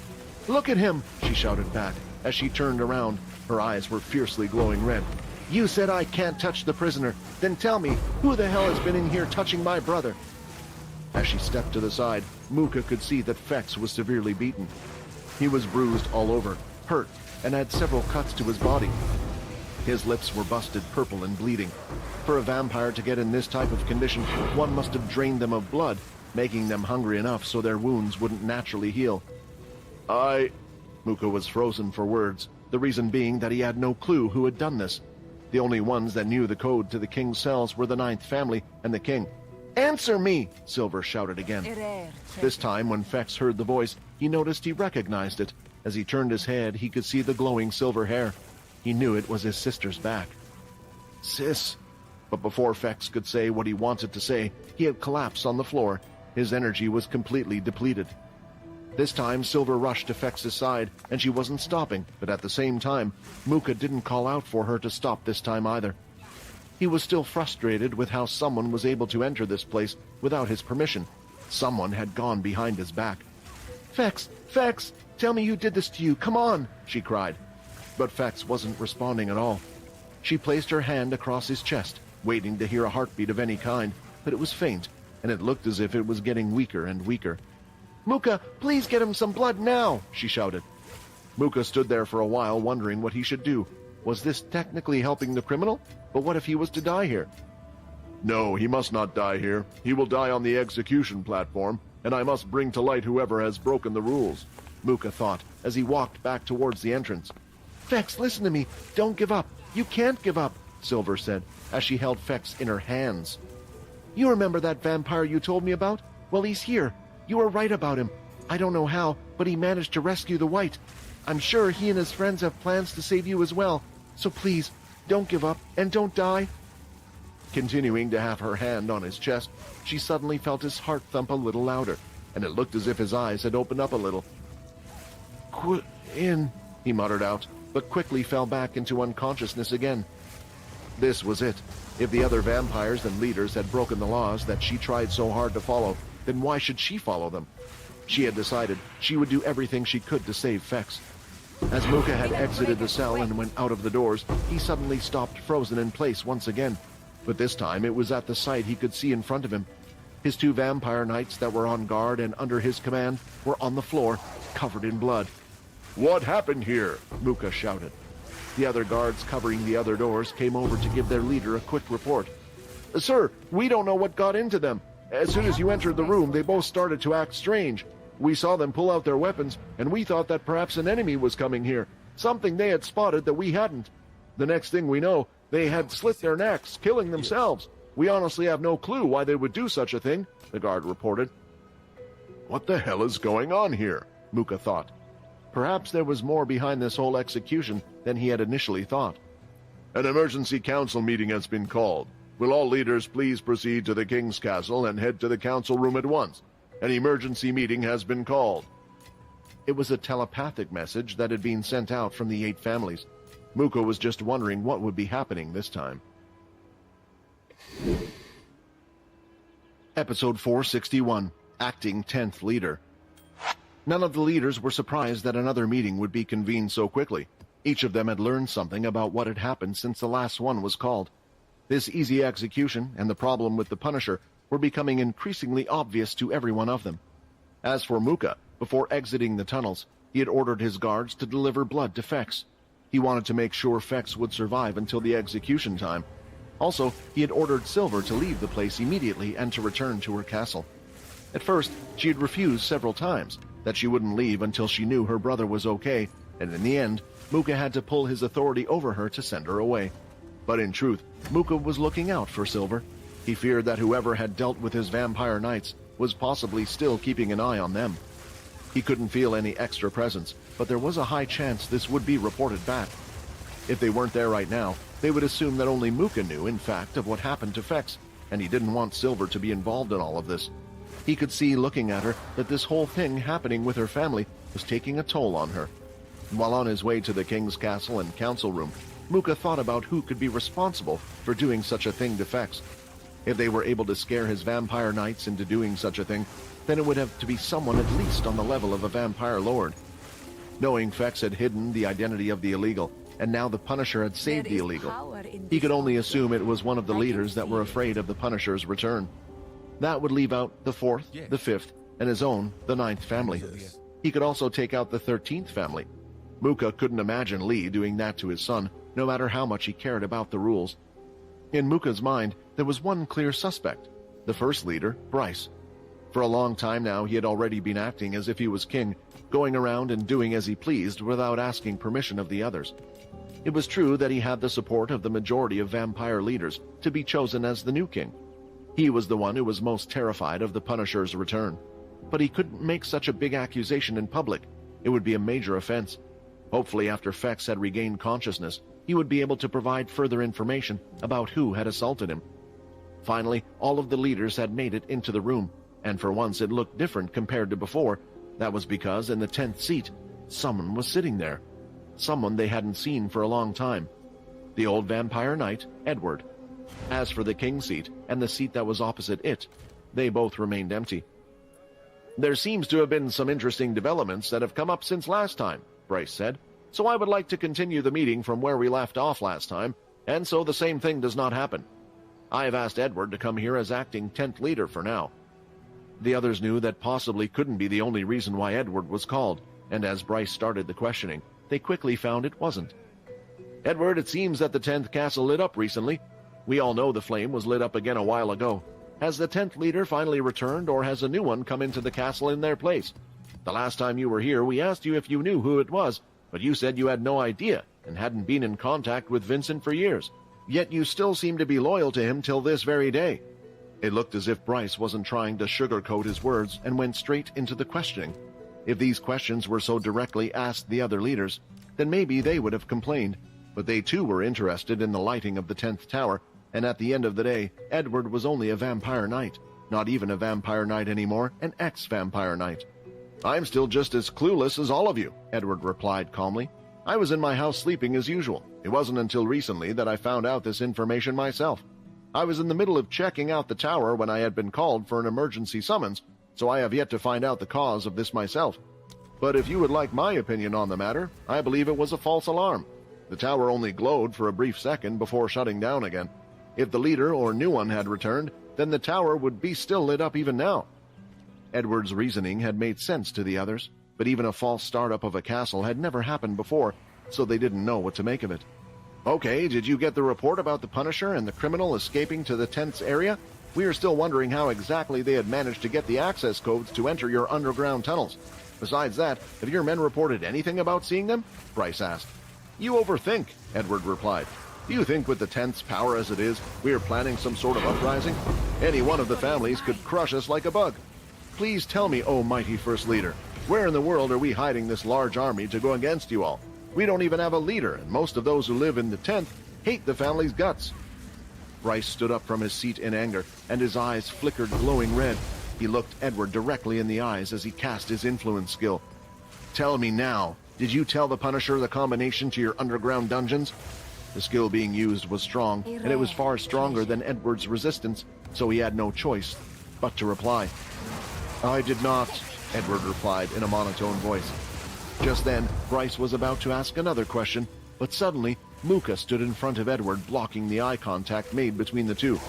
"He already answered your question," Muka said. "May I remind you it is a grave offense to use your influence skill for interrogating without the leader's permission." And who do I ask, you stupid fool? Bryce shouted back. Didn't you say Edward would be acting as the 10th leader for this meeting? Then you cannot have double standards. Learn your place. Muka didn't care about what was happening to Edward. He was never really close with the 10th family in the first place, but he was still extremely frustrated that his vampire knights had recently been killed. He was almost certain it was Bryce's doing. Whatever was happening, he didn't want Bryce to get his way. Fine, we shall move on to the next matter. When asking about invading the 10th castle, the king had declined our access to enter the castle area, Bryce said. He stated that we must get permission from the 10th leader, and if the 10th leader wasn't present, to ask Edward, and that was my reason for bringing him here today. It was clear to everyone that especially after what Bryce had just done, Edward would refuse. Even if he did have something to hide, most of the leaders would have rejected him out of principle. By now, Edward had come to his usual self and had heard the last statement. I refuse access to the area of the 10th or his castle, Edward said confidently.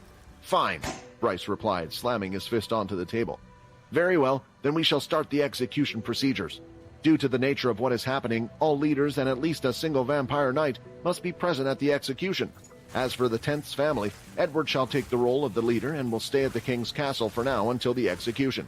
This is an order coming down from the king. As it was an order from the king, the others couldn't refuse such a thing and had no choice but to comply. They all felt that there was no need for every leader to be present for just an execution of a single boy. As the meeting was cancelled and they all left the room, Muka caught a smile on Bryce's face. He had found out something, and most likely the information was from Fex himself. Was the Punisher going to try to save Fex as well? Is that why he had asked all the leaders to be present? Edward, hearing the news that he wasn't able to return to the castle, was worried. On top of this, all the leaders were going to be present. He had expected some, but not all. He couldn't imagine Quinn getting out of this alive if he was going to go through with his plan. Vincent, wherever you are, please protect the young boy. Episode 462, The Return of Borden. Not yet. Timmy turned his head to the right to look at Quinn. 1 second the crate was above his head, and the next. At first, he thought that perhaps Quinn was being considerate, since the crate was quite a precious and handy item that they often used for deliveries. Still, the next second it was no longer where it once was, completely gone. Looking across the field, he noticed that the so-called special container had been thrown away, knocking over what appeared to be a teenage boy. What do you think you're doing? The crate! Timmy yelled. And that looked like an ordinary boy you hit. Quinn, on the other hand, did not respond to Timmy's cries and screaming, since he had a serious and concerned expression on his face. When he arrived, he noticed the feared spike on the person's back. It was, without a doubt, a Dalki. Soon after, the crate went flying up in the air before landing back down, creating another crater someplace else on the field. Timmy was horrified at what he was seeing. First, the crate was damaged beyond repair, and now the field. How was he going to explain all of this to Edward when he came back? The Dalki stood still and looked straight ahead towards Quinn. That's no teenage boy, it's a Dalki, Quinn shouted as he charged in. A what? Timmy said, confused. Sure, the person in front looked a little different from an average human, but he didn't give off the presence of a vampire and looked more human than anything else. It was clear, though, it was something Timmy had never seen or heard of before. The Dalki, what are they doing on the vampire planet? Quinn thought. Seeing the single spike on its back brought back memories for Quinn. Back then he wasn't strong enough to defeat it, and Leo had come in to help, but Quinn had grown by leaps and bounds in strength since then. Shadow equip, wind walk, shadow control, blood crescent kick. Activating several skills, Quinn was ready for anything, and before getting close he wanted to test his longest range attack, his blood crescent kick. As the red aura came close to the Dalki, it readied itself by crouching down slightly with its arms by its side, and when the attack was close enough, using all its strength, it took the attack straight on, hitting it as hard as it could. The red aura was shattered. But something had happened that the Dalki never expected. As it looked at its arm, it could see that a quite deep cut was made, and green blood was seeping out from the wound. You hurt me? It was a surprise. The Dalki didn't know the extent of its strength, and it didn't know if it was weak or strong. When it first came to this world, it was chucked in to fight against hideous creatures, but none of them was a challenge, and not a single one had managed to create a wound on him. This was the first time the Dalki had felt pain. But instead of feeling weak, strange energy was felt surging inside his body. Then at this moment, something else was felt coming out from his back. Oh no, Layla gasped, as she covered her mouth with both her hands. It's a second spike! In an instant, the fight had gone from dangerous to very dangerous. A one-spike Dalki would have been hard enough, and Quinn had no clue how strong a two-spike Dalki would be. Still, what he did know was the Dalki got stronger and stronger the closer they were to dying. So he needed to finish this fight as soon as possible, and with it, he would have to use his strongest move. I need to use it now, the thing I used against Edward, Quinn thought. Charging in, Quinn started to raise the shadow and gather it around his gauntlets. The key began to power through, and the skill was activated, showing a blue charge. Little bolts of blue lightning started to form in the shadow around the gauntlets, but this was only the starting point of the attack. There was still more to it before it was ready. Stop! Vorden suddenly shouted, as he had stepped in between the two. Please, let me explain to him. Can you calm down for me? Brother? Vorden awkwardly said to the Dalki, and it did as it was told, as it no longer was crouched in a fighting stance, and the energy around it seemed to disappear. Brother? Hearing this strange word, Quinn too had stopped supplying his gauntlets with ki, but he left his shadow out just in case something was up. Having a closer look at the Dalki, it did look nearly identical to Vorden, but without the long hair, and it seemed to be listening to him. What is going on? Quinn asked. I know this sounds crazy, but I don't know either. He only just got here, but please trust me, Quinn. I know he isn't here to hurt us. You can trust me, right? It was hard to believe that the vicious Dalki race that was at war against the humans was to do them no harm. But then again, many people here weren't exactly human, and it did seem like the Dalki was listening carefully to Vorden. Okay, Quinn said as he put away the shadow. A two-spiked Dalki, Logan said. Although I am glad that the two didn't fight, it would have been nice to see how strong a two-spike was in comparison to Quinn. That way, we would have had some type of guideline to go by, and see if we were strong enough to stop him. The Dalki walked up close and was now by Vorden's side. Quinn also walked towards Vorden, and now that he was closer, he really could see that there was next to no difference at all between the two, almost like a clone. Although Vorden was quick to trust his look-alike, Quinn wasn't, and he had multiple questions on his mind about what had just happened in the short time he was away. The others who were standing by the side, seeing the three so close and nothing happening, decided to come in closer as well, as they needed to all discuss what to do next. Both Quinn and the Dalki were looking at each other intently, and Vorden in between felt a little awkward. Please, he is my best friend, Vorden said. You can trust him. I believe you. I like your friend, the Dalki said as he gave a smile. You are strong. I wish I could have fought you more, but I respect my brother's wish. The more Quinn heard the Dalki speak, the less he could hate him. He spoke like Vorden, and also seemed to have a soft, gentle face, just like when Quinn had first met him. There was also no bad intention felt behind his words. Quinn hated to say it, but the Dalki did seem to be okay. Now that Logan was close as well, he had noticed the wound on the Dalki's arm. The blood coming out of it was green. Things were starting to confuse Logan, as he couldn't affirm what had possibly happened. But then, something clicked in his mind as he thought back to the lab. It had been sending off information to another unknown place. Was this Dalki in front of them created, and was it because of him? But how was that possible? Wasn't the Dalki some type of alien race that waged war against the humans? Was only this one created, or were they all created? There were too many questions, and the first one that needed to be answered for him was whether or not it was because of him that this Dalki Vorden lookalike was made. A sample of blood would do, and then he could use it to the sample and compare the green liquid he created for Vorden. If the two of them matched up, then he knew it was his fault. We probably have a load of questions for you, Vorden said, looking at the Dalki. Do you mind if we go inside and ask? I'll be happy to, but I'm afraid I won't be able to help you out much. I shall still do my best to aid you, the Dalki replied. That's a good idea, Peter replied. There are a few things I need to update you on as well, Quinn. With that, the group decided to head inside. Still, one more thing needed to be urgently agreed upon before they did anything else. Wait, Layla shouted as she stopped the group. We can't just keep on referring to the Vorden lookalike as Dalki. I'm Dalki? He said, pointing to himself. No, you're not Dalki. Don't worry, we will try to explain. Vorden said, a little confused as to why he had never heard the word Dalki before. Do you have a name? A name? A name I do not have. Why don't you give me one, brother? The Dalki asked. Vorden was a bit fluffed as he was put on the spot. He never thought this would happen, but Layla was right. They couldn't just keep calling him Dalki Boy. I have a suggestion, Logan replied. How about Borden? He looks like Vorden anyway, and it's different enough. You have got to be joking, Sia said. That is the dumbest name I have ever heard. I kind of like it, Quinn replied. I was thinking of the same thing. Borden. Borden and Vorden, the two brothers, Borden said with a smile on his face. A rare treasure. Episode 463, Blood Crystal Power. Quinn was glancing at the Dalki and pondering about something as the group walked back. He wasn't thinking about Dalki at all. Instead, he was thinking about what Timmy had stated briefly before. Now that he was no longer in the raging bull mode, he had time to process everything. So, Timmy, Quinn asked, you haven't seen anything that looks like Borden before, or heard of the Dalki race? Timmy looked at Borden closely, the scales, the spikes, and all sorts, trying to think if he could picture it, anywhere at all. The word Dalki perhaps had been passed around a few times before, but he had no clue what it meant or was referring to. I'm sorry, but I can't say I have, Timmy replied. Is it a special type of beast? Quinn reasoned that the Dalki appeared to be little more than a strong humanoid beast.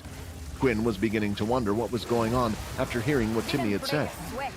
In the past, on the Orange Portal planet, the group had discovered an underground settlement.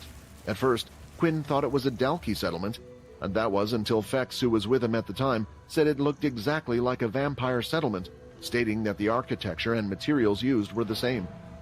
Being in the vampire world now and looking around, there was some resemblance to what Fex had said, although it looked as if they were able to work with the strange hard black material a bit easier now, creating smoother surfaces, creating a more modern look. If he was to compare the two, one looked like an old settlement, while the current place looked like a new one.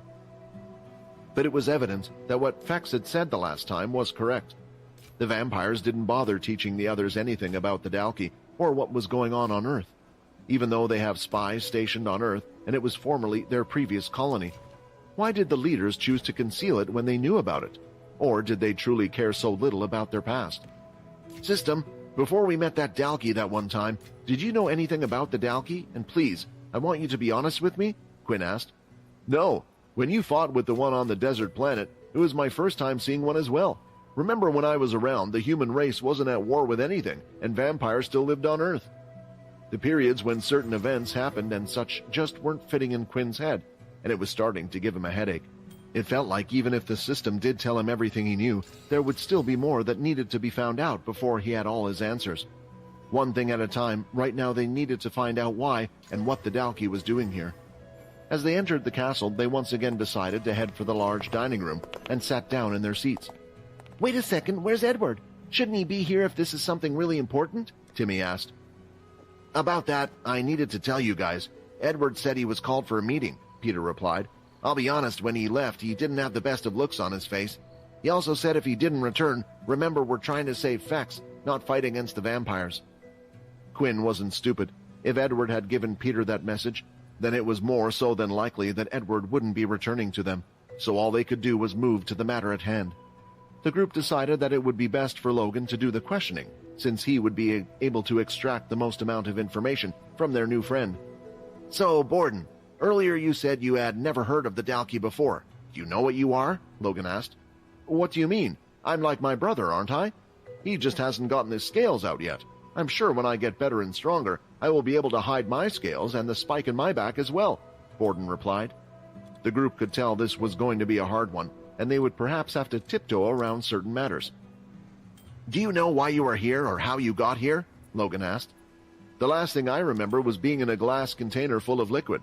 I couldn't see much as my eyes were all a blur at the time. The next thing I know, I was being yanked out by some strange claw machine. My whole body felt weak, as if I had just woken up. When the claw machine finally let me go, I was placed in a strange white room where I could see a robot. It said something about a trial and then dropped these tall-looking strange creatures into the room. I finished all the trials, and that's how I got those red pills I gave to my brother before.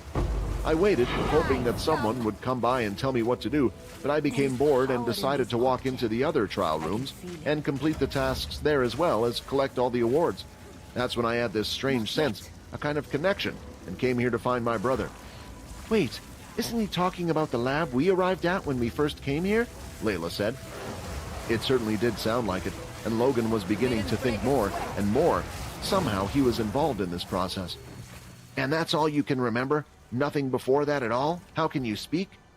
Yep, that's all I can remember. I have no memories other than that. As for speech, it was slowly coming to me, as if it was always in my mind. At first, it was difficult to talk. I knew what I wanted to say, but it felt tiring. But now it's getting easier. When you said the word Dalki before, I knew of the word, I just didn't know what it was. Logan thought about what to say next for a while until he finally decided. Look, we want to be friends here, so I want to be completely honest with you.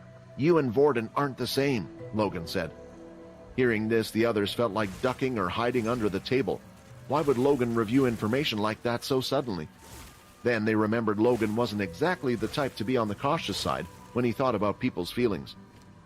But I do believe you and Vorden are related, maybe closer than you think. If you don't mind, I hope I can bring both you and Vorden together so we can learn more about you two. You can even learn about each other. The others silently waited for a response, and then a small smile appeared on Vorden's face. Of course, that sounds great. I would love to learn about myself and my brother more. Everyone was relieved at the response that was given and was genuinely thankful that they had managed to meet a nice Dalki, possibly the only nice Dalki in the whole universe. For now, I think it's best if we all continue our training, Quinn said. I know Edwards is not here, but that's all we can do until the day. We will wait for him to come back, and if he doesn't, we will leave here in the next 2 days. With that said, Timmy went off to have a look at the Mist Ability book. Peter and Quinn remained together, as they would use each other as sparring partners, while the other 3 boys would be heading to the research lab together. Logan, before you go, take this, Quinn said, as he handed him a small-looking bright red crystal. It's something called a blood crystal. It's meant to hold great power, like that of a beast crystal, but instead it comes from a vampire. Why are you giving me this? Logan replied. Do you wish for me to create a weapon for you? No, apparently the crystal is too weak for something like that, and whatever you made would be weaker than my current weapon. So I thought maybe you would want to do some research and find a better use out of it than me, said Quinn. You always do seem to bring me something interesting. There was a lot of work for Quinn to do on his end in the next 2 days. He needed to find out information about the Dalki, have a look at the red blood pills, and now he also needed to look at the blood crystal. But he wasn't one to shy away from work. Instead, he was getting excited at the thought of pulling a couple of all-nighters and figuring everything out. This trip was not wasted at all, and he was glad he had joined Quinn and his group on this task. When eventually everyone had left the room, only the 2 girls and Peter was left standing by Quinn's side. They started to walk over, and Peter dreaded what they were about to ask. Quinn, can we talk to you about something? Layla asked, looking toward Sia. This was a conversation Quinn wanted to avoid, but knew he couldn't keep running away from. It was better to deal with it now than before. Quinn, Sia started the conversation, I'm not angry at you. Well, not angry anymore, that is.